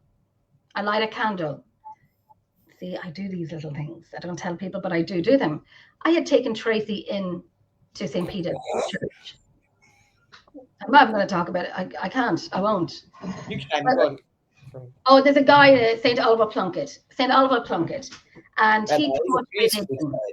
It is beautiful. He taught religion, and he was, he was a priest. He taught religion in Ireland. He went over to the UK to teach religion. He came back over to Ireland. They were not happy with him. They came back over to Ireland and literally took him back over to the UK. And they hung, drawn, and quartered him because he taught religion. His head, the door where he was imprisoned is in the church. It's those, the lock is huge. The door is thick, oaky, brown, dark wood. There's a little hatch. I mean, I will take a picture for you. Take a picture of it and send it on to you. I know I have some of them on my page.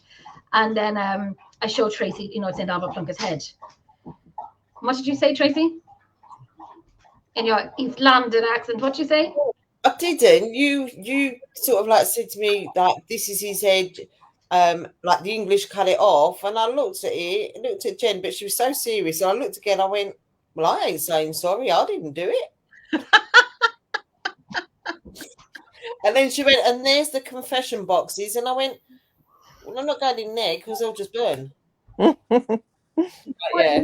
You would have burned. I know it sounds horrible, but like Jen was like, yeah, you English. I was like, but I'm not saying sorry. Say you English.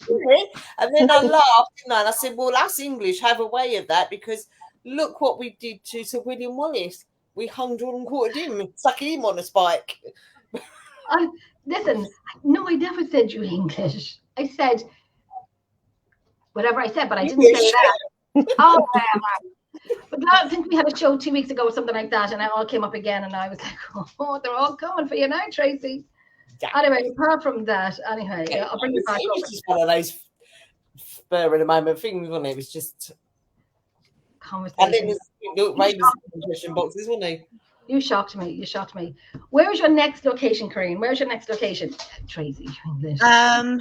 Oh God, I have, crikey, there's a few. So apart from the inn, I have a private one in 2 weeks. We're going away for the weekend. It's a former medieval house. Then beginning of December, we're going to a lodge in North Wales. There's about 8 to 10 of us. And the local pub have asked for an investigation. It's never been investigated. It's got a lot of history with it. So we're going to do that for 2 days, but stay at this lodge. And this lodge is owned by a famous former member of Thin Lizzy. Really nice man. No. So it's just having such, it's just so lucky. Just so lucky.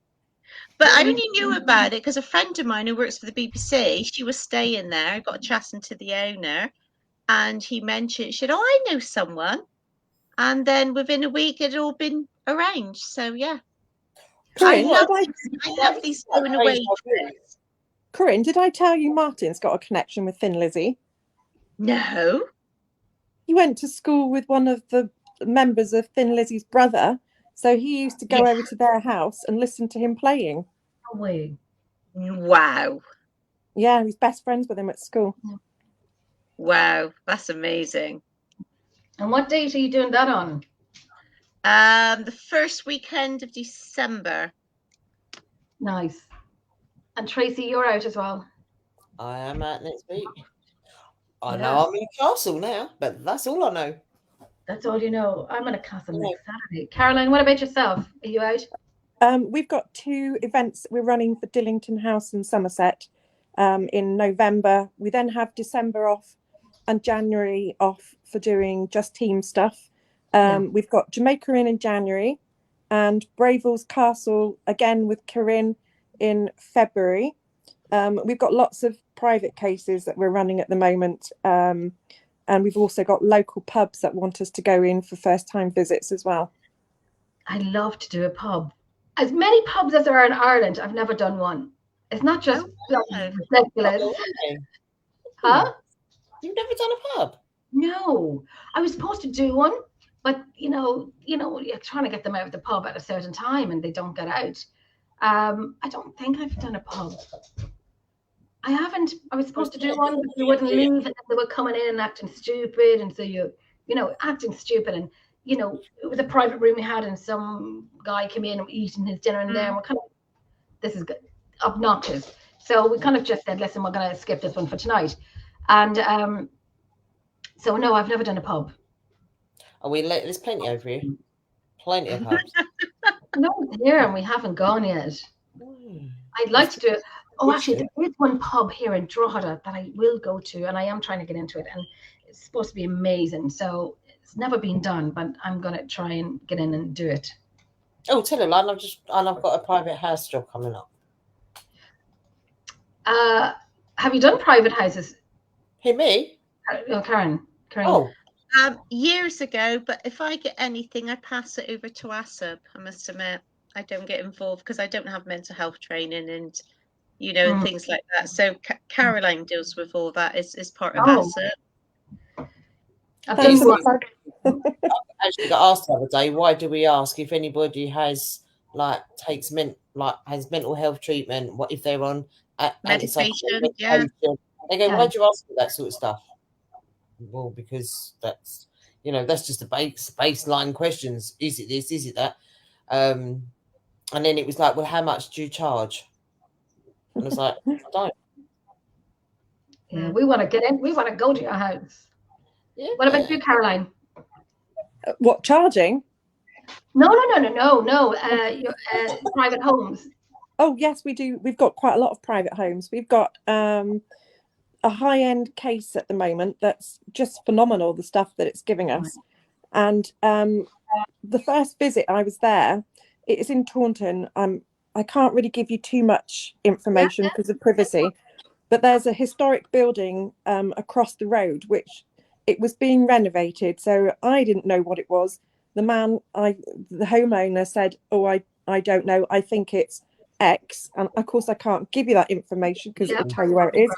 Absolutely. So he with what he gave me, the name, I put that into Google and it came up with an area map, and it turned out that it was actually something a lot more sinister from a lot longer ago, back to the 1500s. And where it was being renovated, I think that this could be something to kick off what he's experiencing in the house. So it's a case of monitoring. We've got cameras in there. We're trying to get EVPs and evidence. We should have gone last night, but he cancelled because something came up in the family as an emergency. But it tends to be a visit once every 3 weeks. We've got a chat group going where we collate the information and he uploads the split bits of the camera that he gets, all the information come through. So it's constant monitoring when it's high-end stuff. Yeah. I think sorry, Jen, the private house, they go, so how long does it take you to do a private home and the clearing?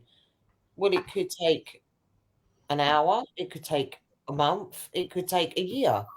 It just depends on the property, and but they go, the question we got asked the other day, can you pick and choose which spirits you send home? And I'm like, no. When we do, for me personally, when I do a clearing, you can't just pick this, we'll keep Aunt Rose here, but we'll send Uncle Fred. It's not it for me. It doesn't work that way.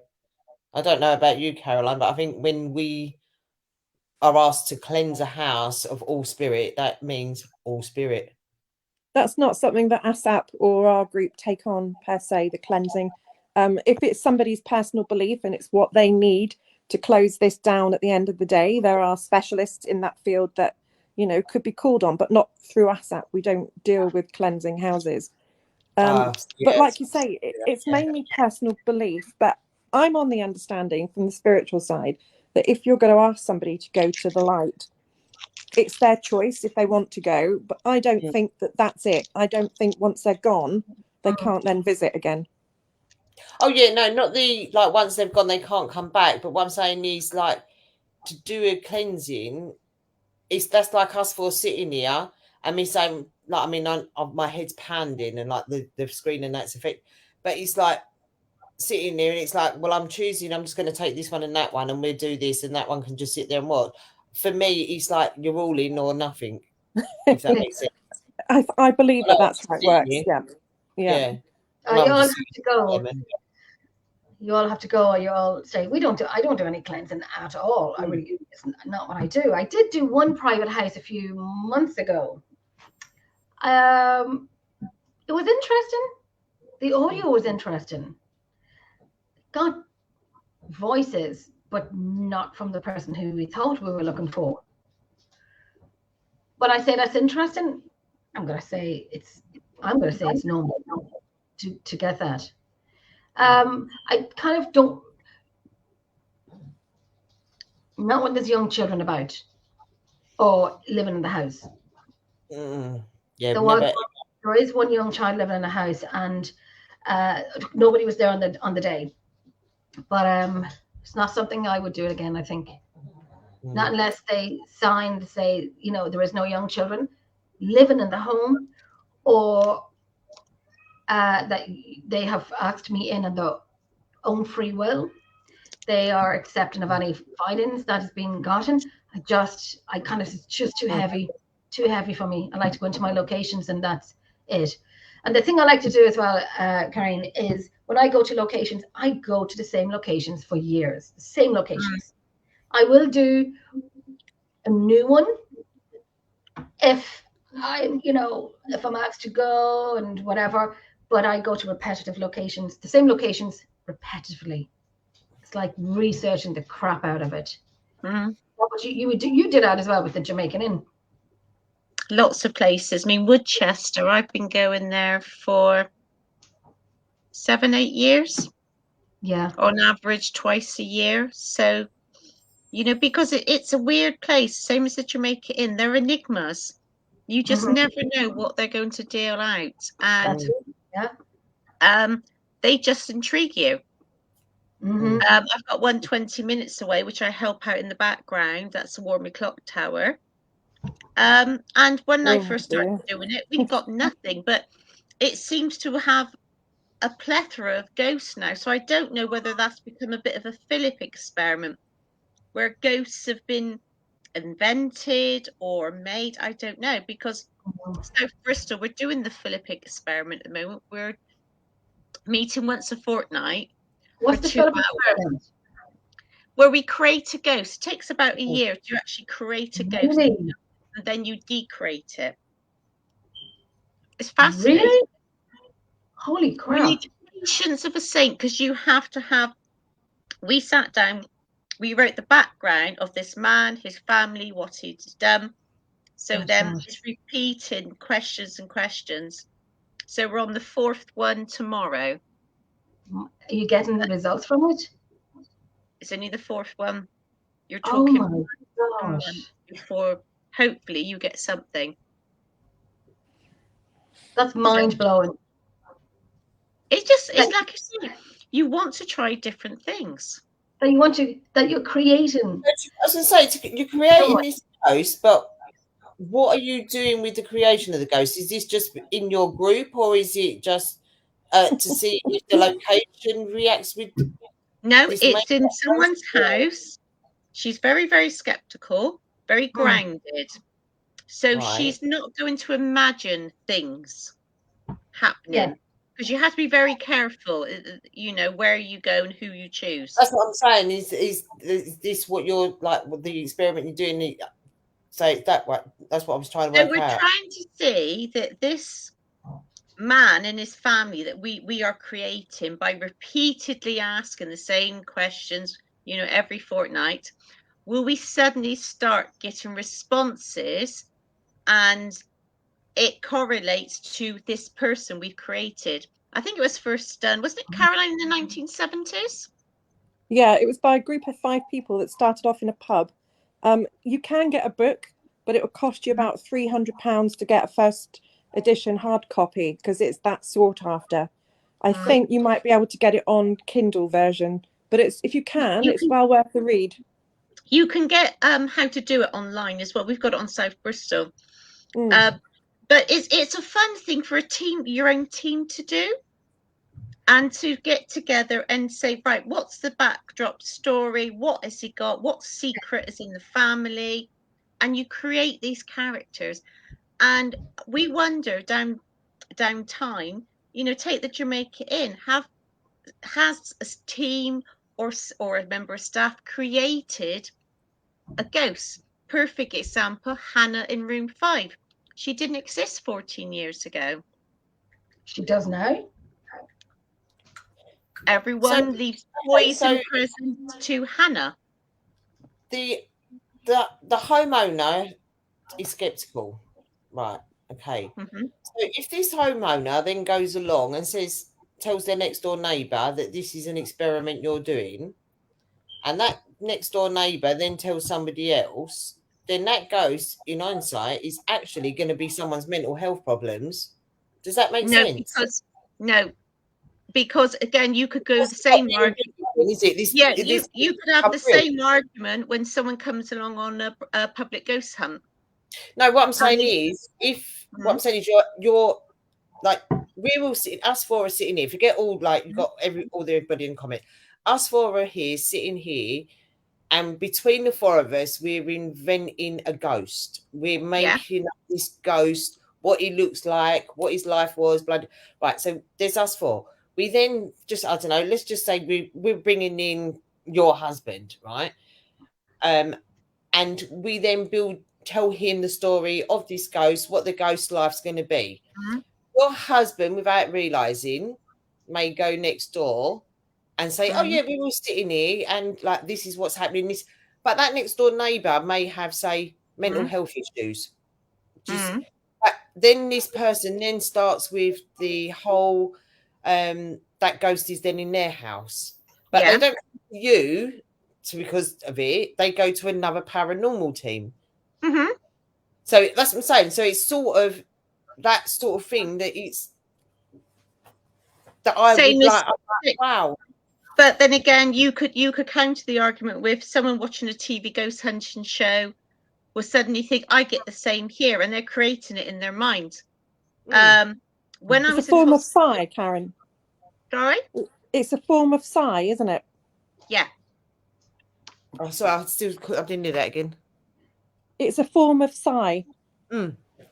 Yeah. So you take, when I was in hospital really ill 2 years ago, they put me on tramadol and morphine.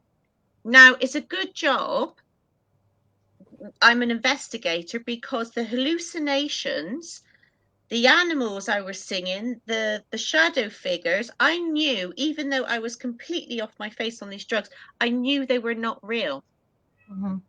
Though they looked real and acted real, but somewhere in this weird brain of mine, I knew that was medication. As soon as they took me off that medication, it went. And nowadays, especially people on heart medication, when they mix with alcohol, they can imagine all sorts of things. My father once was in hospital. They gave him some medication. He said, I can see a spider and 2 children on the ceiling talking to me. I know it's not real. Can you see them? Just be on the safe side. So I called him a silly idiot, but in stronger terms. That's medication and, let's just say, medication and drug induced. Like, so you got your drugs and alcohol induced.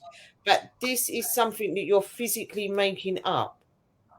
I'm just trying to get my head around the whole. So what about a venue that suddenly says is haunted?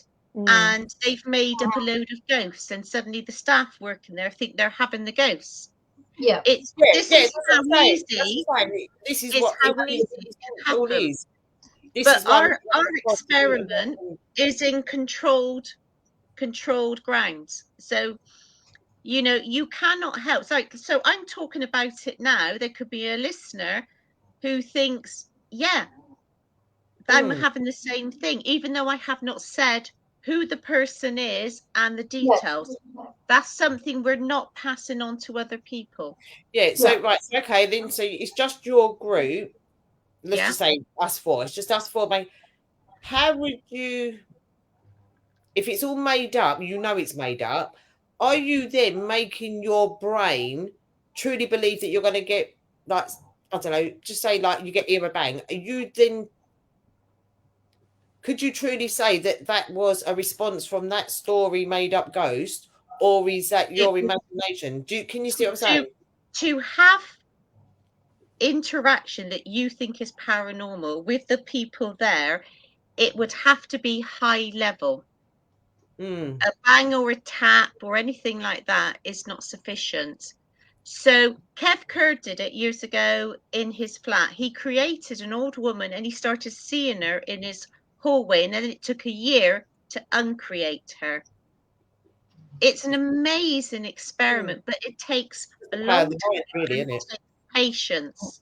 Mm. Yeah, I'm thinking as well. I'm just seeing Louise is saying, I've seen an episode on Kindred Spirits, which they did this experiment to see, was it people creating a ghost? Very interesting. They had EVPs given the answers they wanted to receive. Very strange. Mm. And I'm thinking as Like well. Chinese whispers, isn't it? Huh? It's like Chinese whispers. But I'm thinking as well. I think it's a great experiment. I also think that if you have a name, you never know. You could be hitting the nail on the head. It could be, say, John, say, let's make up a ghost, John, who had 3 kids and his wife was Mary. God, such typical Irish names. And they're just names that come to my head. And they worked in a farm and he got run over by a plow and so on and so on. What an Irish frickin' story. Like, I was going to say, but if you go back for years, you probably could find that in history. Well, that's what I'm saying. So is it something that your mind is thinking, but it's being planted in your mind? Yeah. So I use my knowledge of history to have the correct historical content, but the others came up with names and, okay, did he have children? How many children survived to adulthood? Where are they buried? So 2 places, the church and so say his business, actually exists. So we're mixing make-believe with some historical fact and location. So we're going across the board to see, by creating that, will we create this ghost? Gotcha. But then again, our brains are so clever, they can create hallucinations, all sorts of things. Yeah. As I always say, I look in the mirror, I'm 25 and a size 10. The rest of you are in this hallucination of seeing an old lady.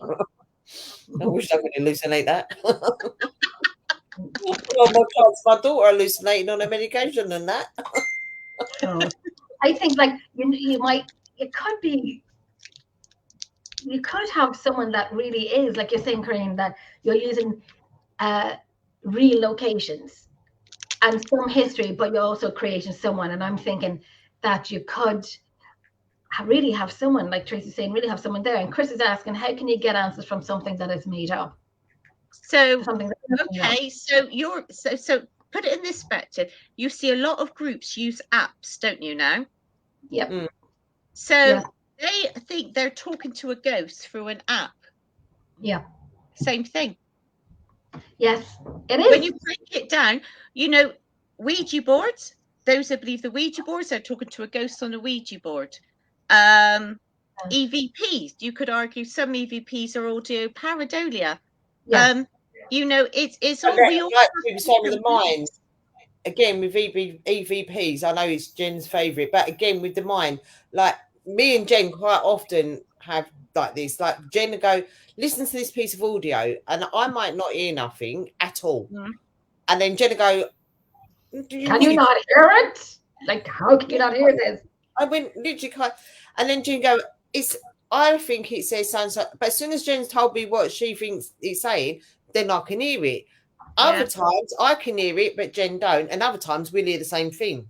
Yes. But so again, we all have different levels of hearing. But what fascinates me is sometimes we'll hear a word or your name called, and then you'll have an EVP recorder going. No one else hears it, and you hear it on the EVP recorder. I love that one. So does that mean there's all these frequencies floating around. Every now and again, we sort of sync, regardless of our hearing. You know, when I first started in the paranormal teams, I can remember going out with the first team I was involved in, and I've always been what I would class as a sensitive. And we went somewhere, I think it was Knowlton Church, and I said, can anyone else hear that coach and horses that's going in the background? It's over that direction. And they were going, oh, here she goes again. Bloody her and her coach and horses. So we played back the EVP, and lo and behold, there was coach and horses. And then we went to Glastonbury tour, and we were up there, and one of the team members said, if there's anything here with us, please make yourself known. And I heard this guttural growl, like a "Ruah," and I said, did anyone else hear that growl? And they said, oh, for God's sake, rolling the eyes in the back of their head. Off she goes again, hearing stuff that none of us do. They played the recording back, and it was there. So it was just me that was hearing it. But my team that I'm with now, because we're so synced, and Corinne will tell you, the connection between us is immense. Everybody generally hears everything that I hear now, and it's good that it's not just an EVP, it's a direct voice phenomena that we hear as well. Yeah, absolutely. And you know what, that's one thing, if you don't mind, ladies, if you don't mind, there's 2 pieces of audio that I do have up from when I was in Lep Castle. One is very personal, and the other one is the spirit box is on, the recorder is always on. The guy who was there with us said, you know, did you call Jenny a bitch? Can you call Jenny a bitch again? We all hear a bitch. We all hear the word bitch. When I was doing audio, there's a sentence coming through, but we didn't pick it up. It wasn't said on the night. It was, it sounds different. If you want to hear it, I can play it. If that's okay. If you want to hear it, I can play it. Yes. But it's Just wipe my eyes. Yes, go for it, girl. Go for it. Go for it. Go on. Go for it. Go for it. While you're working out how to do this, yeah, Corinne, if I send you the video of Ooh Touch Me, can you send it to Jen to play? Yeah. Right. I'll just disappear for 2 seconds. Yeah, no bother. Okay. That's grand. That's grand. I have this here. I'm going to play this here. This is the spirit box. I'm not going to tell you what the first line is, but you'll hear the rest of it. Okay. Biatch, can you say that word, biatch? No,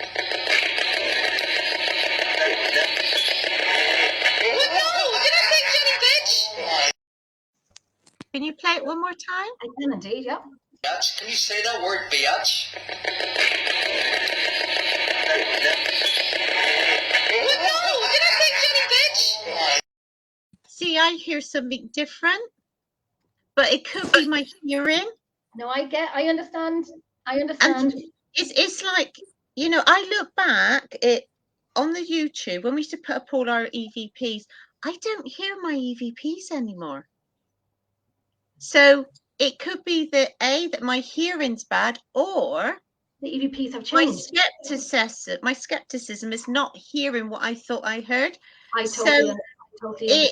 It makes me question, what is an EVP?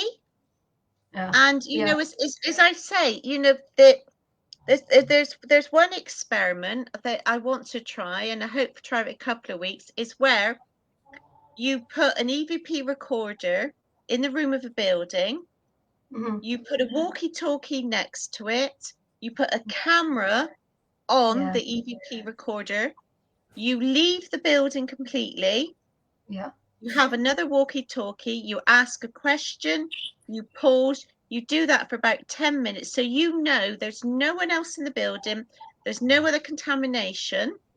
We did that last week. Yeah, we did that last week. Now, we were all together in the one room upstairs, giving them we were using the phone,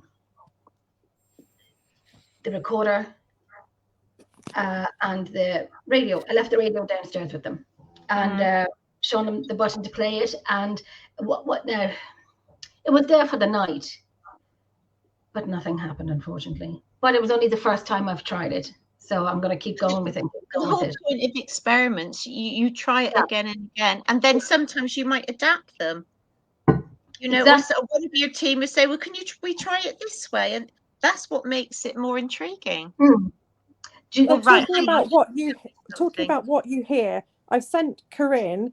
okay. Now, I'm just going to if forward if it. you can play it, you don't even have to guess what it is that she's saying in it. I've just sent it to you on Messenger.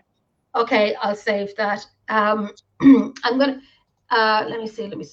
I'm gonna tell you. You see, when I played that piece of audio for you, there is a line at the beginning of it, but you don't hear the word bitch. We only heard that out loud there and then, and the location there and then. But there's a sentence in before it. So when this person was asked, "Can you call Jenny a biatch?" What I'm hearing is, when I did the audio, because we didn't hear the sentence on the night, the only word bitch. But when I hear the sentence, you don't hear the word bitch at the end of it. So what I'm hearing is, "Hey, Jenny, you're a," then we don't hear it anymore, and we hear it on the spirit box. But can I play it one more time? Yeah. Interested what Caroline thinks. Okay. Biatch, can you say that word, biatch? No! Did I say Jenny, bitch? So I was like, "Hey, Jenny, you're a," and then we didn't hear the bitch. I just kept hearing Jen, Jen, Jen. Did you? Let me try it again. I'll play it one more time. Biatch, can you say that word, biatch? No! Did I say Jenny, bitch? Yeah, Jenny or Jen Eura. Hey, Jen. Hey, Jenny, you're a bitch. And I always say, "Hey, ticket, and get in line." There's a big queue ahead of you. There's another one here. There's only one last one here that I want to play for you. This has been in Lepcastle again. This is through the spirit box. I was asked, "Hey, saying Jenny, your friend's anniversary is coming up. Why don't you call out for her?" And I'm like, I never call out for my friend in any locations at all. But something compelled me to call out for her. So I said, "Hey, Niamh, when I go visit you, what do I take with me?" She passed away. It was her anniversary coming up. And nobody knows what I take with me. Nobody knows. But we did not hear this on the night through the spirit box at all. So we just kind of like left it. And the evening that I was doing audio, I was like, keep saying, I picked something up off the floor. The question was coming up. And then I heard something and I looked up and I'm like, what did you say? Like, that was my moment when it was a moment. Let me tell you, it was a moment. But I'm going to play it for you now. Niamh, when I go and visit you, who do I take with me? I'm going to tell you what I take with me to see if you can all hear it. Dogs. I take my dogs with me. There's 2 big dogs I take with me. So when you hear that word being said twice, I have it looped. I shouldn't have looped it, but I have it looped. So when I go visit my friend, I take my 2 big boys with me, my 2 big dogs. But we didn't hear that on the night. I just heard it when I did the audio, and I'm thinking, is it you, Niamh? Is it you? Did you actually say dog? Because I go to the grave on my own. So was it Niamh that said dogs? Well, the first time you told me that, didn't I? I said it said dog, and then I heard the whistle. I think that's because of the spirit box. There was one particular spirit box that was being used. It wasn't the SB7. No, what I'm saying is, I actually didn't I when you first played it and you said about it, and I said I heard dog, and then you hear a whistle because you can hear a whistle after the word dog. Let me try it again. I heard it. Sorry, Caroline. Did you hear a whistle? Yeah, I'm sure I heard the whistle on there. Okay, I'll try it here again. Niamh, when I go and visit you, who do I take with me? I'm going to tell you what I take with me to see if you can all hear it. Dogs. I take my dogs with me. There's 2 big dogs I take with me. Sounds like a bird. I think that's the frequency of the radio, because it comes in and it screeches and whatnot, and it's been doing that most of the night. I forget the name of the box, but I think So what you're saying, Jen, is that you didn't say, I take my dogs. You left that bit blank. No, I said that at the end because we didn't hear the answer saying dogs. We just heard nothing. And then I said to the people, there was a table of 10, and I said, I'm going to tell it, because we heard nothing. So I was letting it go by. And then I said to the guys, I said, I'm going to tell you what I take with me. I take my dogs with me. I take my 2 big dogs with me. You say that, it's when you say it's a screech, I hear it as a dog whistle. It's when you say I take my dog with me. It's like a dog whistle where like goes doo doo. Not like I that's know. what I hear. I'm going to mute myself for a second, go into the message and bring the video up. So, oh, Apologies if there's any swearing in it. oh, listen, girl, we're Irish. We're so boosted as we don't mind. Hi, Riga. What's the crack with you? I'm going to mute myself for a second, and then I'm going to go in and get this.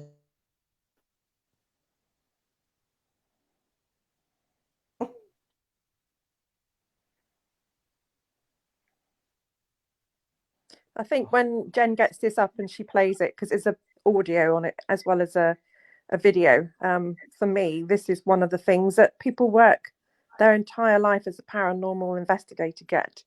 Mm-hmm. But we've got 4 different angles plus 2 chest cams to show everybody in the room wasn't talking at the time. Nobody moved their mouth.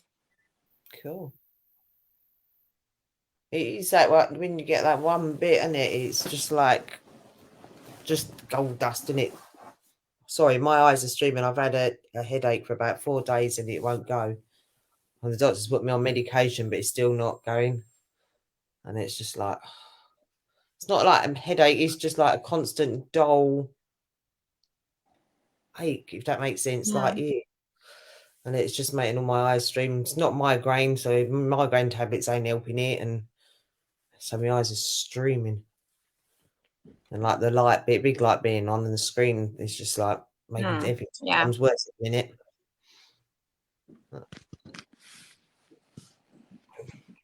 Because I mean, when I go out, like next week, because I've got my own team, but I work with a second team. And we're partly then made up of Ghost Club. So when I go out with the second team, I don't like to know where I'm going because it's something that I don't have to sit and research. I can go in completely blind and know that if I'm getting anything there, it's because I'm actually picking it up there, if that makes sense. So that's why, like, when Jen says, like, what you got coming up, it's like, I can't tell you because I've only got postcode for next week and a time. So so I'm looking for this. I get different sides of it doing it that way as well, which is nice, which is good. So how long have you both been going in your own? I think mine's coming up to 14, 15, I don't know, 14, 15 years. The trouble is you forget when you start because, everyone puts up anniversaries. That don't interest me. Caroline's been doing it for donkey's years, even though I'm older than her. I've been going since 2012 in a group. Right. Okay. And then the group wasn't the one I'm with now.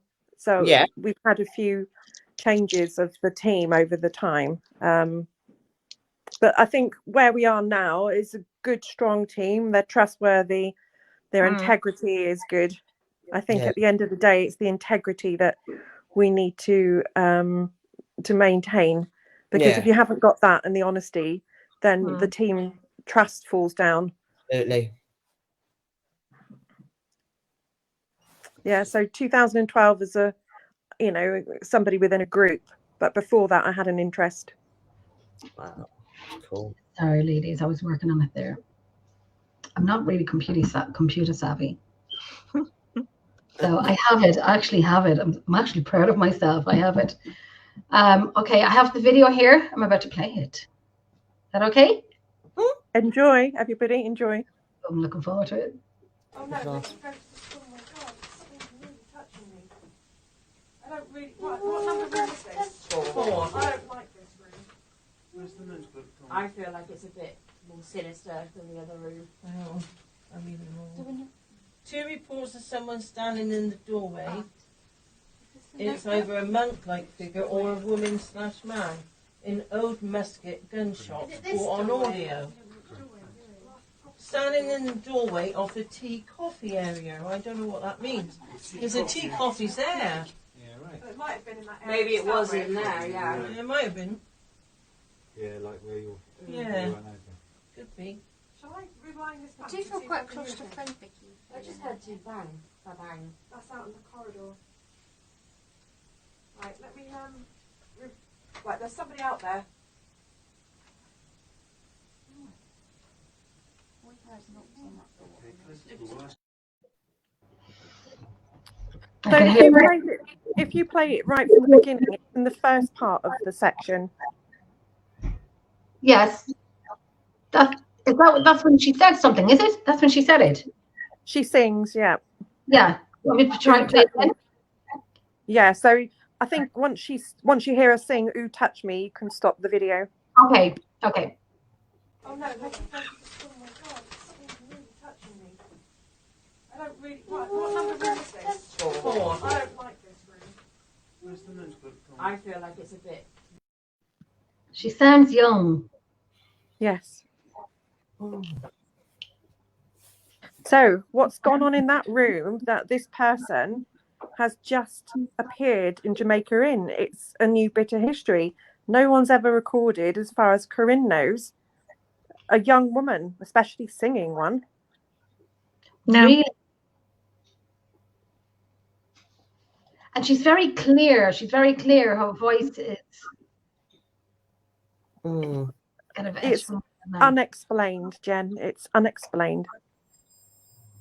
But the tune's quite a to-date type tune. And that, I know it sounds really silly, but I've heard that tune. Excuse me. There is a song, Touch Me. And I've heard that tune. So is it a Philip experiment that's happened in that room? Or are paranormal spirits watching what we do? Are they watching the television when we watch the television? Do they hear us singing our music from our iPods or stuff? Yeah. Who knows? But Oh, well, I you didn't can't look silly. explain. I can't explain why she sang at me.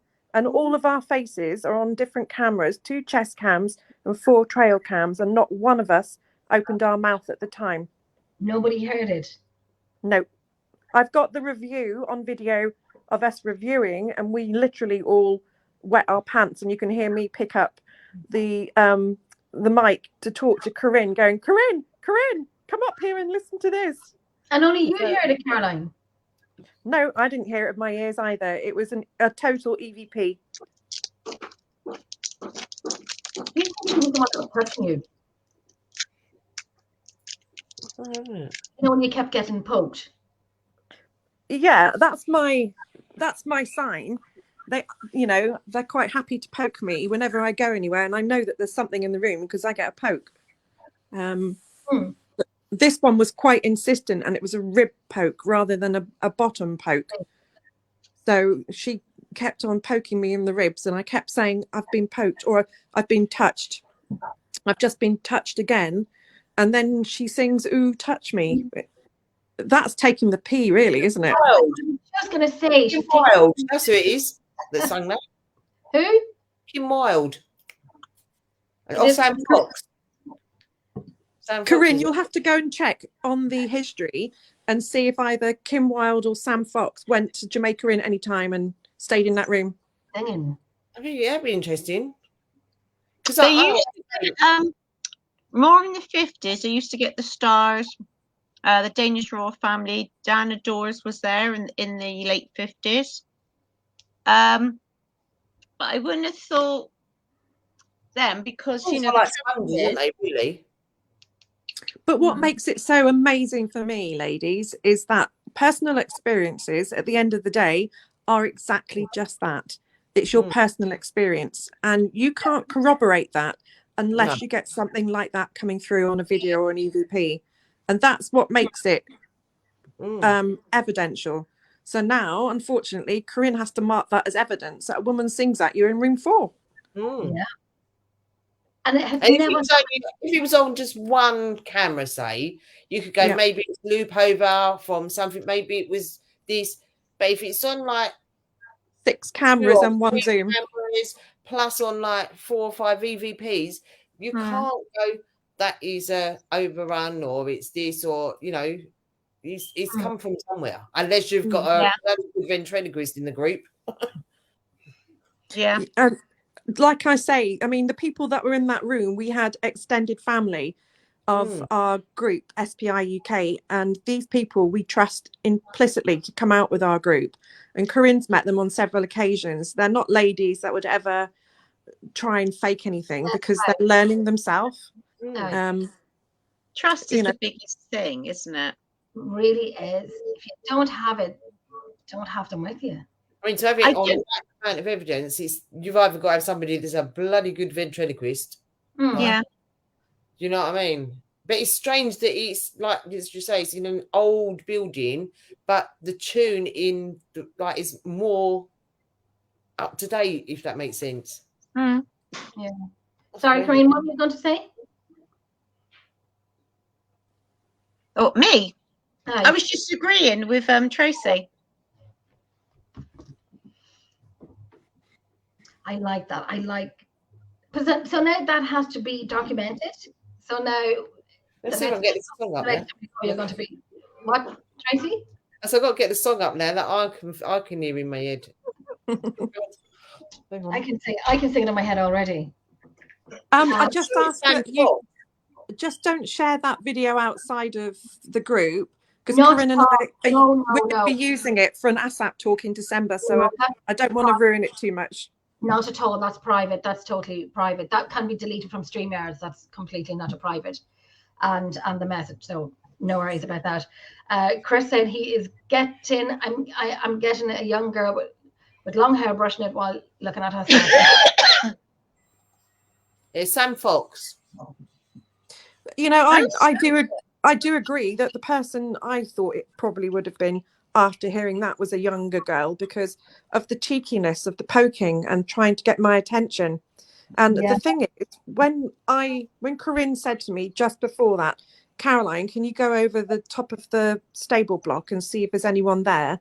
I got to room 9 and a woman whispered in my ear as I was walking by, and I went, oh, hang on a minute, just hold that thought, I'll come back again in a minute. Went up to the stable block, no one there, turned round, came back, and when I got back to room 9, whatever it was outside that whispered to me put the TV on full blast in room 9. Wasn't the little girl, was it? Who knows who it was, but I heard it was a female voice, but like a younger teenager I heard whispering at me. So if it was her following me, who's to say she couldn't have gone in room 9 and turned the TV on? But I had to get the people from the room to come up and turn the telly off.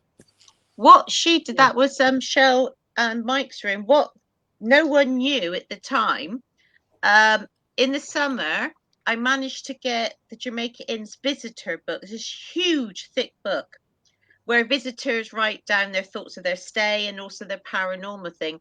And I started 2011. And I've got 4 separate accounts of bedroom 8 and 9 with guests saying the television turned itself on 2, 3 in the morning. So, you know, you've got that going back 11 years that none of us knew. And and I'm slowly working my way through this huge book. It's going to take me months, but it's all correlating all this data. And it's like I was saying before, this is the best thing about doing repetitive locations, is that you're building up.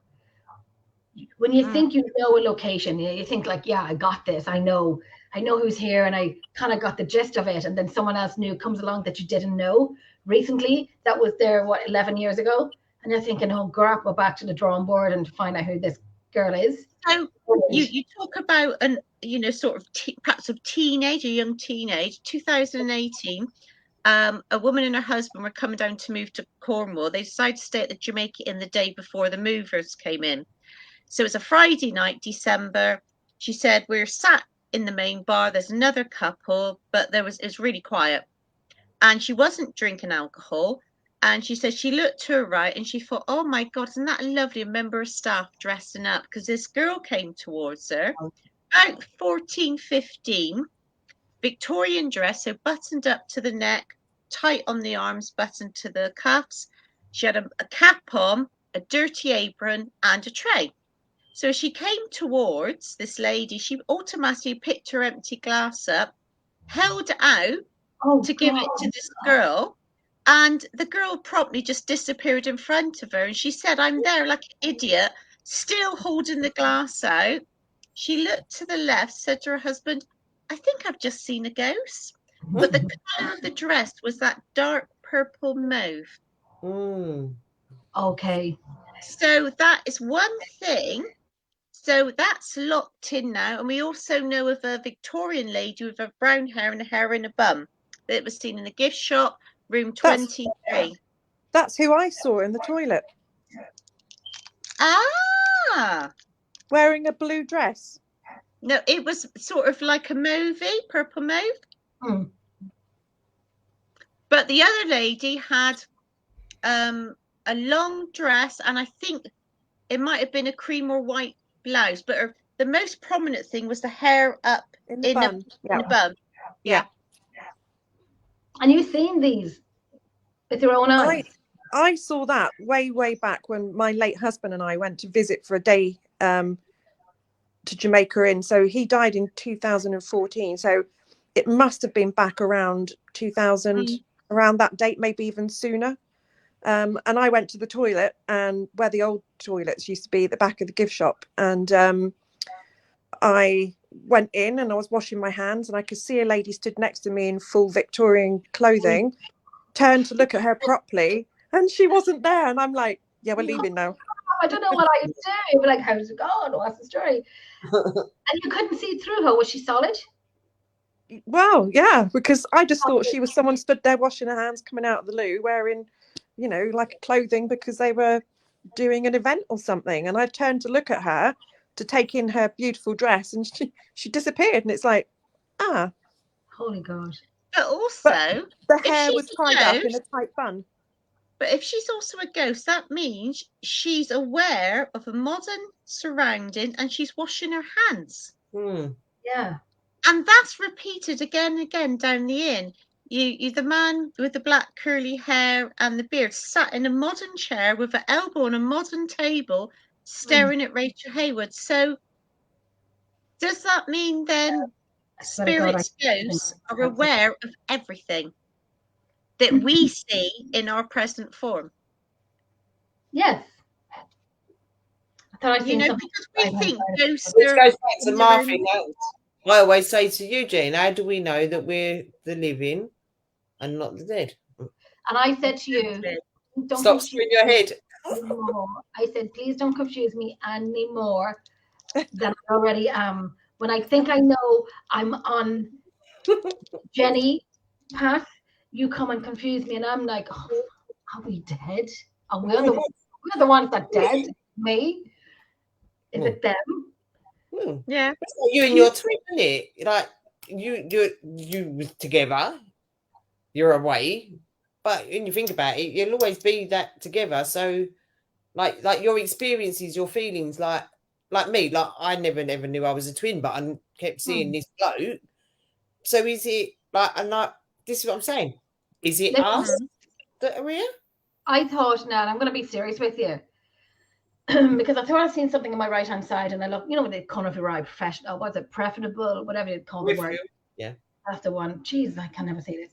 But I thought I'd seen something there, and I thought I'd seen something dark at my corner here, right beside me, and I'm like, nope, it's not happening. Nope, I need horse blinkers. And I think, nope, it's not happening. Nope, it's not happening. But I'm happy in Jenny's little world, figuring out what I can figure out for today. And then tomorrow, like, I'm glad that I have got 2 new experiments to do for next Saturday. I'm so glad I do. You're welcome. Thank you. I do. And I'm looking for, and I will not only use it next week, I will be using it again and again. And I will definitely let you know how I got on with it. I'll even video them. Last week when we did the dowsing rods for the first time, I videoed it, and you'll get a few moments thinking, it's our first time using it, don't know too much about them, I'm curious about them. It's like oh my goodness, it's like Beth. We had Beth on a few weeks ago, and she said it's like a parachute. If you what's she saying, Tracy? It's like a parachute. It's no good if you don't open it. Yeah. Like, basically, use everything you can use and work with what's best. How for you. So I was not doing Des and Rods. I was only doing audio and video. The rest was entertainment for me or whoever was with me. And now I'm opening like a parachute to try other things and stop being like, you know, so closed in and just saying, oh, it's audio and it's video and so on. Be more open, and you never know. Like I know when we took the video of the Des and Rods and they turned to where Alan was standing outside of the room, and I'm thinking, no, I'm so glad I caught it on camera. It was kind of a little bit.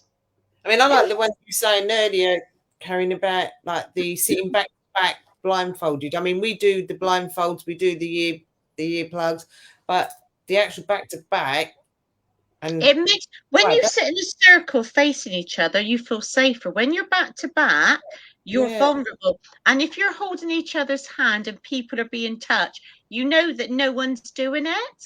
Yeah, I might actually try that. I mean, for me and my team, if we like, especially if my son's with me, if we're in a room and we get a slight more of a hesitant feeling, me and him tend to stand back to back so that we can see all round. Yeah. So for someone like me and my son, or even me and Jackie, that possibly wouldn't work, because, and not only that, some of my team we do scare acting with, so we're used to working back to back. But for maybe someone that's not done that back to back like that, and maybe or someone that's not sensitive like me.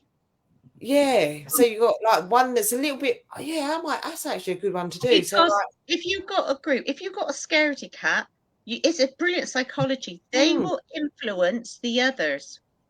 Yeah. You know, because do you remember, Caroline, when I was saying on the walkie-talkie, can you touch the inner thigh of one of the ladies? And the scaredy cat went like that with her thighs and clamped them shut. Yeah. And you can see how it influences the one next to her. Yeah. And then there's one the opposite side who's like, la, la, la, la. Totally. Yeah. Oblivious. But to see the dynamics between these people, it was fascinating to watch on Caroline's CCTV. That's awesome. But Martin, when we did the men, he had an experience. He got touched, didn't he, Caroline? When he knew that you were on this evening, he said, remind Corinne of when she tied me up back to back with the other guys and put the blindfold on. He said, I got touched on the ear or felt like it was licked as she said it. And he said, I can't explain why it happened. See, most men couldn't wait to get tied up, could they? But when it comes to something like that, you're all a little bit like, that's quite good. And have you found that men or like one sex was more like susceptible to things, or we try, because down at the end of the night we do these experiments, sometimes one, sometimes two. We send them off to different areas of the inn where they can't hear the rest of us in the main bar. They're given a walkie-talkie and a blindfold. So the walkie-talkie is for them to use if they feel scared or something happens. They don't know what we're going to ask. So Jack, the naughty one, if he's in the mood, will say, can you touch the woman in the upper peg? Can you touch her right shoulder? So we ask for specific things. 2 weeks ago, there was a chap who was about 6'5" up in the haunted bedrooms in the corridor. And I think it was Rachel or Gemma asked, can you grab his right ankle? So those that are waiting to go up next don't know what we're going to say because we keep changing it. Yeah. Anyway, he came down. He said, that was weird. He said, I felt something grab my right ankle. Shut up. So it's not often it happens, but by trying to keep the controls in place so the next person waiting to go up doesn't anticipate what we're going to ask. So they can't say, imagine they're going to get their right ankle because we don't ask the same question. Yeah. And do you find it's like, is it more men that may experience something than the female groups? No, it's 50-50 because the 3 right buttock grabs on command have been women as well as men. There's one chap, and he put it up. I asked him to put a statement up on our Jamaica Inn page. And he was in the upper restaurant. He was just sat there blindfolded on his own, happy as Larry. and I said, Jack, there's a man in the upper peg. Could you grab his right buttock? And, you know, and anyway, we heard a chair scrape, even though the door was shut, because it's on slabs. So went to see. He said, I've just had something happen. I said, come back and tell us all. He said, I'm sat there. He said, I felt the hand grab my right bum, but it was the thumb that was digging into the thigh. He said it wasn't horrible. It's just that you could feel it. The pressure, yeah. And now, as I say, I can't explain that because he didn't know we were going to ask for that. So it's three times since March that's happened on command. So it's not. Do you think that spirit also like has that trust bond with you as well to be able like to do it on command like you ask? Or we think this one we call Jack, we don't know if that's his name. He's naughty, isn't he, Caroline? He's mischievous. He's fun. He seems to have a mischievous personality. I'm going to be like him when I die because I have a hit list of people I'm going to scare. So, you know, he'll touch someone's cheek. He'll grab, you know, an elbow. You know, it's all little things. But again, we can't prove it. That's the annoying thing. And it's up to that person, you know, if they want to believe it. We don't tell them it's a ghost. It's up to them. Yeah. I just wish I would have it. Spirit, like, so like you know him as Jack, but I mean like the spirit, you've built up like that rapport with that spirit that you've got that rapport with the spirit that you can go right, go and do this. Same as the staff that work there, you're a familiar face. Same as when I have my pub. Yeah. So you tend to get on, and this Jen is right. When you go back to a place again and again, you become part of the fixtures and fittings yourself. Yeah. And one thing I've learned is that it's weird how you seem to get the different personalities. Yeah.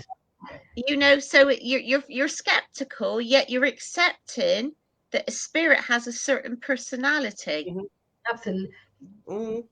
Yeah, I mean, there was audio that I listened to from David and Rega from Scotland Paranormal, and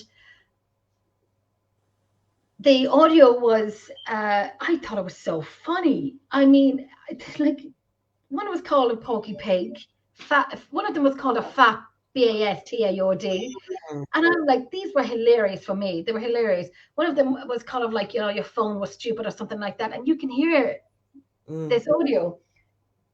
I thought I had something in my window. God, this is freaking out tonight.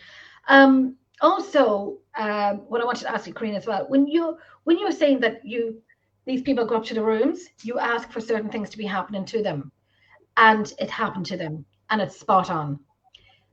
You have recorders running or videos running of you asking these questions, and then when the guys, you've documented it when you have. We document it, but the trouble is now, in the early days, we would use videos, etc.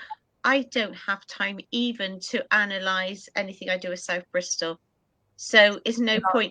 So when we have teams down that investigate, they are really invaluable, like the Carolines and, you know, and all these teams. It's very rare for us, when you think that's our location, to have a night that we can do it. I am going to ask for one soon. It would be lovely to be able to just have the four of us, and you know, and have that peace and quiet. I think I know where I'm going for a weekend break in the summer. The one time I'm gutted was obviously during COVID, you know, that we weren't allowed to travel, when you had weeks and weeks of the Jamaica Inn totally unoccupied, and you couldn't break the rules to go there. It was like someone dangling your favorite chocolate cake in front of you, so you could smell it, you could touch it, but you couldn't eat it. That's crazy. And one of my locations is in Drogheda, 10 minutes away from me. It was perfect. Oh, I'm not just throwing it in there, but it was great because it was closed. It was closed to everyone. the thing is, even if we did it, we would have been able to say, and then we would have been unethical, so we couldn't do it, and that was so frustrating. I wonder know. if it like the activity would be a bit more intense with you because it's. Do you get what I mean? It's your location. You know it like the back of your hand. So Not because always. no, what I'm saying is because like you're not someone that's just like visiting. You're there.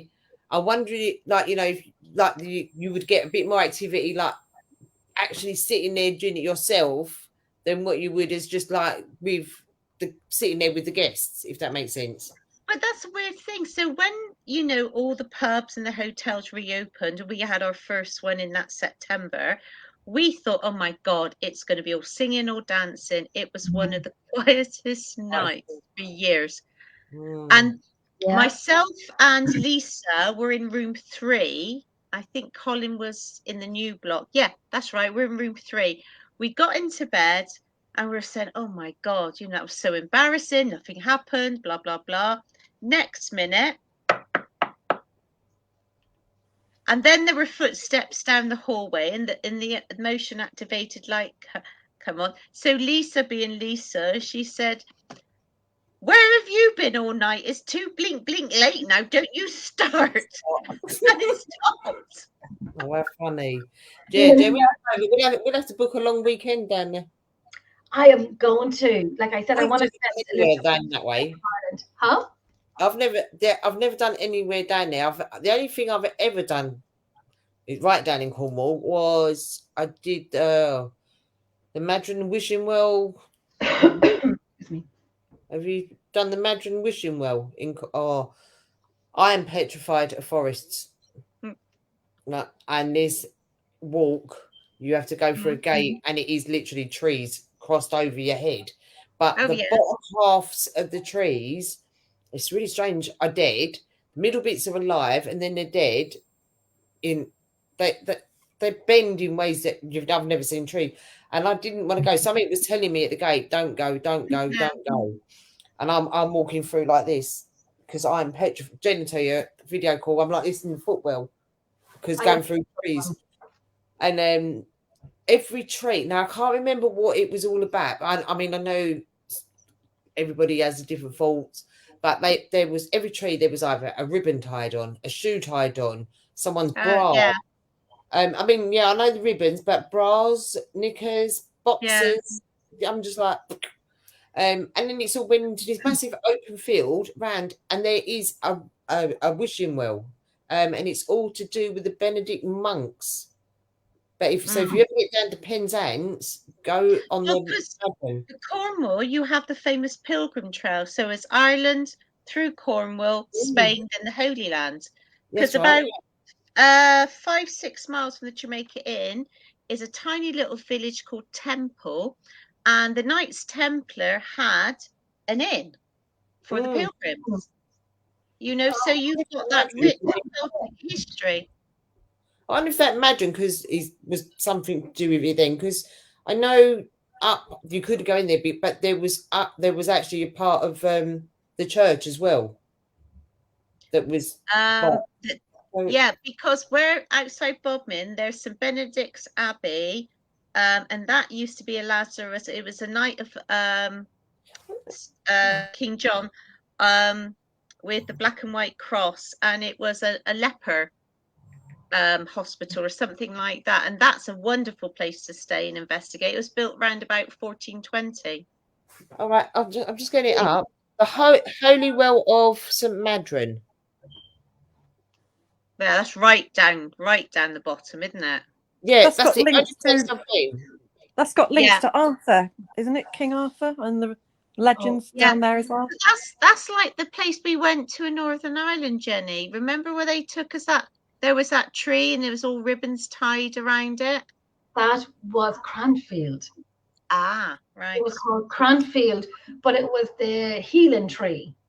Right. And it was the big lakes and the loch and so on, million billion flies and whatnot. But yeah, I remember going there, like my foot was fractured and I had nothing. I just had tissue. So I kind of put it in the water, put it on my foot, and then kind of like just put it on the tree. I mean, it probably disintegrated. But it's the same thing. There's another place down in Offaly. Now, Gillian will kill me because I forget the name of it, but she took us there as well. And there's crystals hanging off it. There's ribbons. There's Yeah. oh my gosh! And it's a ring. It's like a ring fort. That's like this. That's like this place. It's just like Brian. That's funny. I was just thinking of Brian there. I said I was going to text Brian saying we have to catch up on a meeting that he had, and I didn't go to it because I was doing a show. But hiya, Brian. He's here. You have to catch me up at the meeting. What were you saying, Trace? I said, hi, Brian, and my voice is going again now. We're all getting sick. And I've got an investigation at the weekend. We are going to wrap it up here. We are almost like 2-3 hours. Oh my God. Almost 3 hours. Who said women don't talk much? We really don't. But I love that little girl. I love that it was like 11 years ago, and then you got her a few weeks ago. That's crazy. I like that. For me, that's if it's it's on everything as well. It's like same girl. But those experiments, I will 110% be doing it. I will be doing it. Where can people find you, Corinne? Where can people find you, my lady? Oh God, I'm everywhere, aren't I? I'm like I say I'm like Great Aunt Maud. I'm always helping and interfering in people's lives, like Caroline's. So South Bristol Paranormal, and Jamaica Inn, myself and Lisa, we look after the old vicarage of 14th Century Hotel in Bridgewater, and I advise and help heritage locations on opening up to the paranormal community and that sort of thing as well. So yeah, I just love it.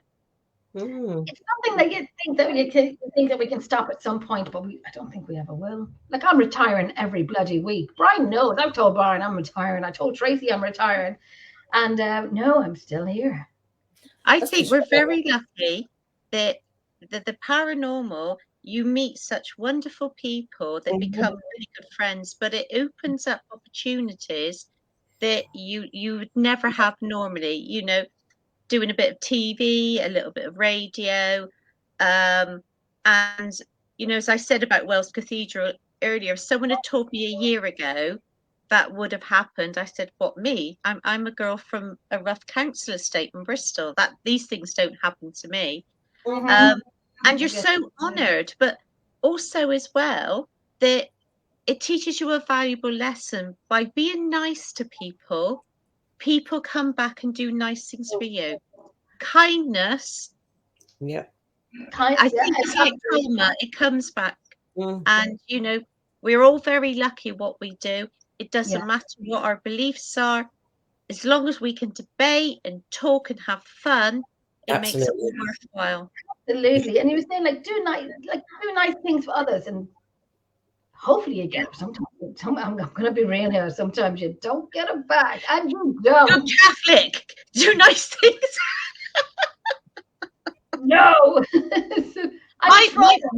My mother, she said to me, "Now I want a Catholic priest at my funeral," and she thinks I'm serious. I said, "Yeah, I'm going to hire 6 wailing nuns as well to sort of drape around your coffin," and she actually thinks that's going to happen. You're as bad as me, because like my dad, like I say, he's Catholic. He's not practicing, and he had a really bad heart attack a few years ago. We didn't think he was going to come back from it, but he did. And I was like, I've told him, like, and my mum, like, more to wind my mum up, that when my dad goes, I'm actually bringing my dad home, putting him in my mum's front room with the casket open, and we were all gonna. And she's like, "You're not doing that." I went, "I am." She went, "You can't." I went, "I can." I went, "It's Catholic." My mum's just like, my mum's put in writing, I'm not allowed to do it. Can I just tell you a funny story? When my mum, being a German-speaking Czech, when she came to this country, it's obviously very alien to her. So it's the 1950s. I think my brother was about 2 or 3 years old. And they moved to a new council estate. and about a few doors down was a Catholic school and a Catholic church. So my mum was going, and there was the quintessential Catholic Irish priest. And he came to my mum's home one day, and my mum's only 5'2". And he said to her, "Why haven't you had another child?" And she said, "Who are you to tell me how many children to have?" So I said to her, I said, "Is that why you stopped going to church?" And of course, no humour. She said, "No, it's just when the priest was drunk and hit your father's car." Oh, gee. Is it- I've seen the videos of your mum, and oh my gosh. I think that must just be the German side, because my great gran was a bit like that. Yeah, it's all very serious, and you know that the humour isn't there, and also very cutting. You know, my mum would say to me, "Have you lost a weight?" And I'm like, "Oh yeah, I've lost a little bit." "Oh, but your legs are still so fat." Oh my gosh. Yeah, it's definitely a German thing. I think. Yeah, just tell the truth. I tell you, I mean, I was going to say, but not really. Corinne, how long ago is it since we've met?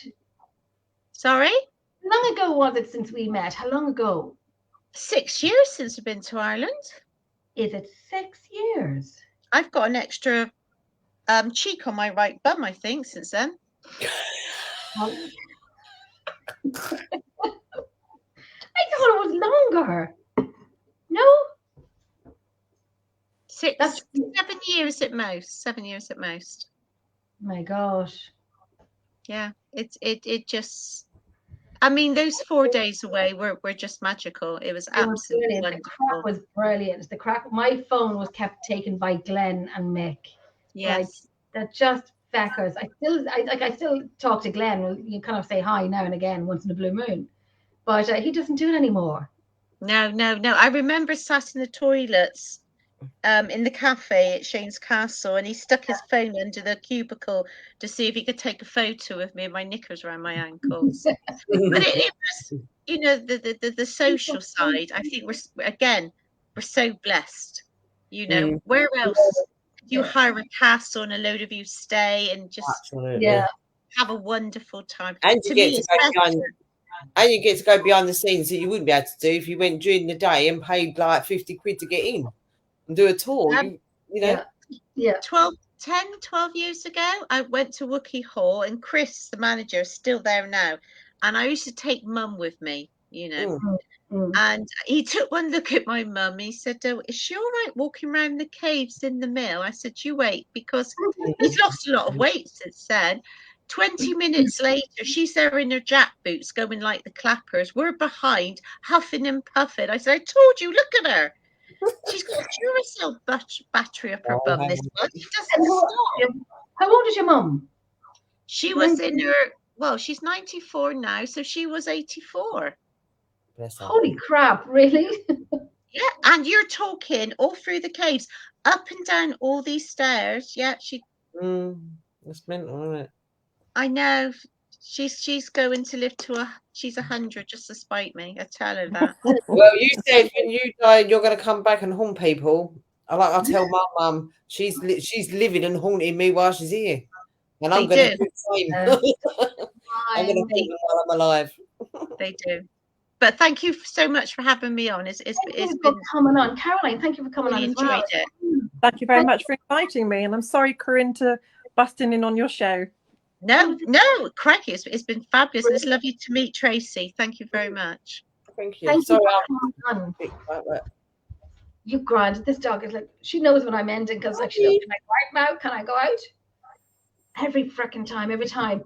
Corinne, thank you so much for coming on. I finally got you on. Thank you. Delighted. I'm delighted. And I will be doing those experiments next week. I'm so looking forward to doing them.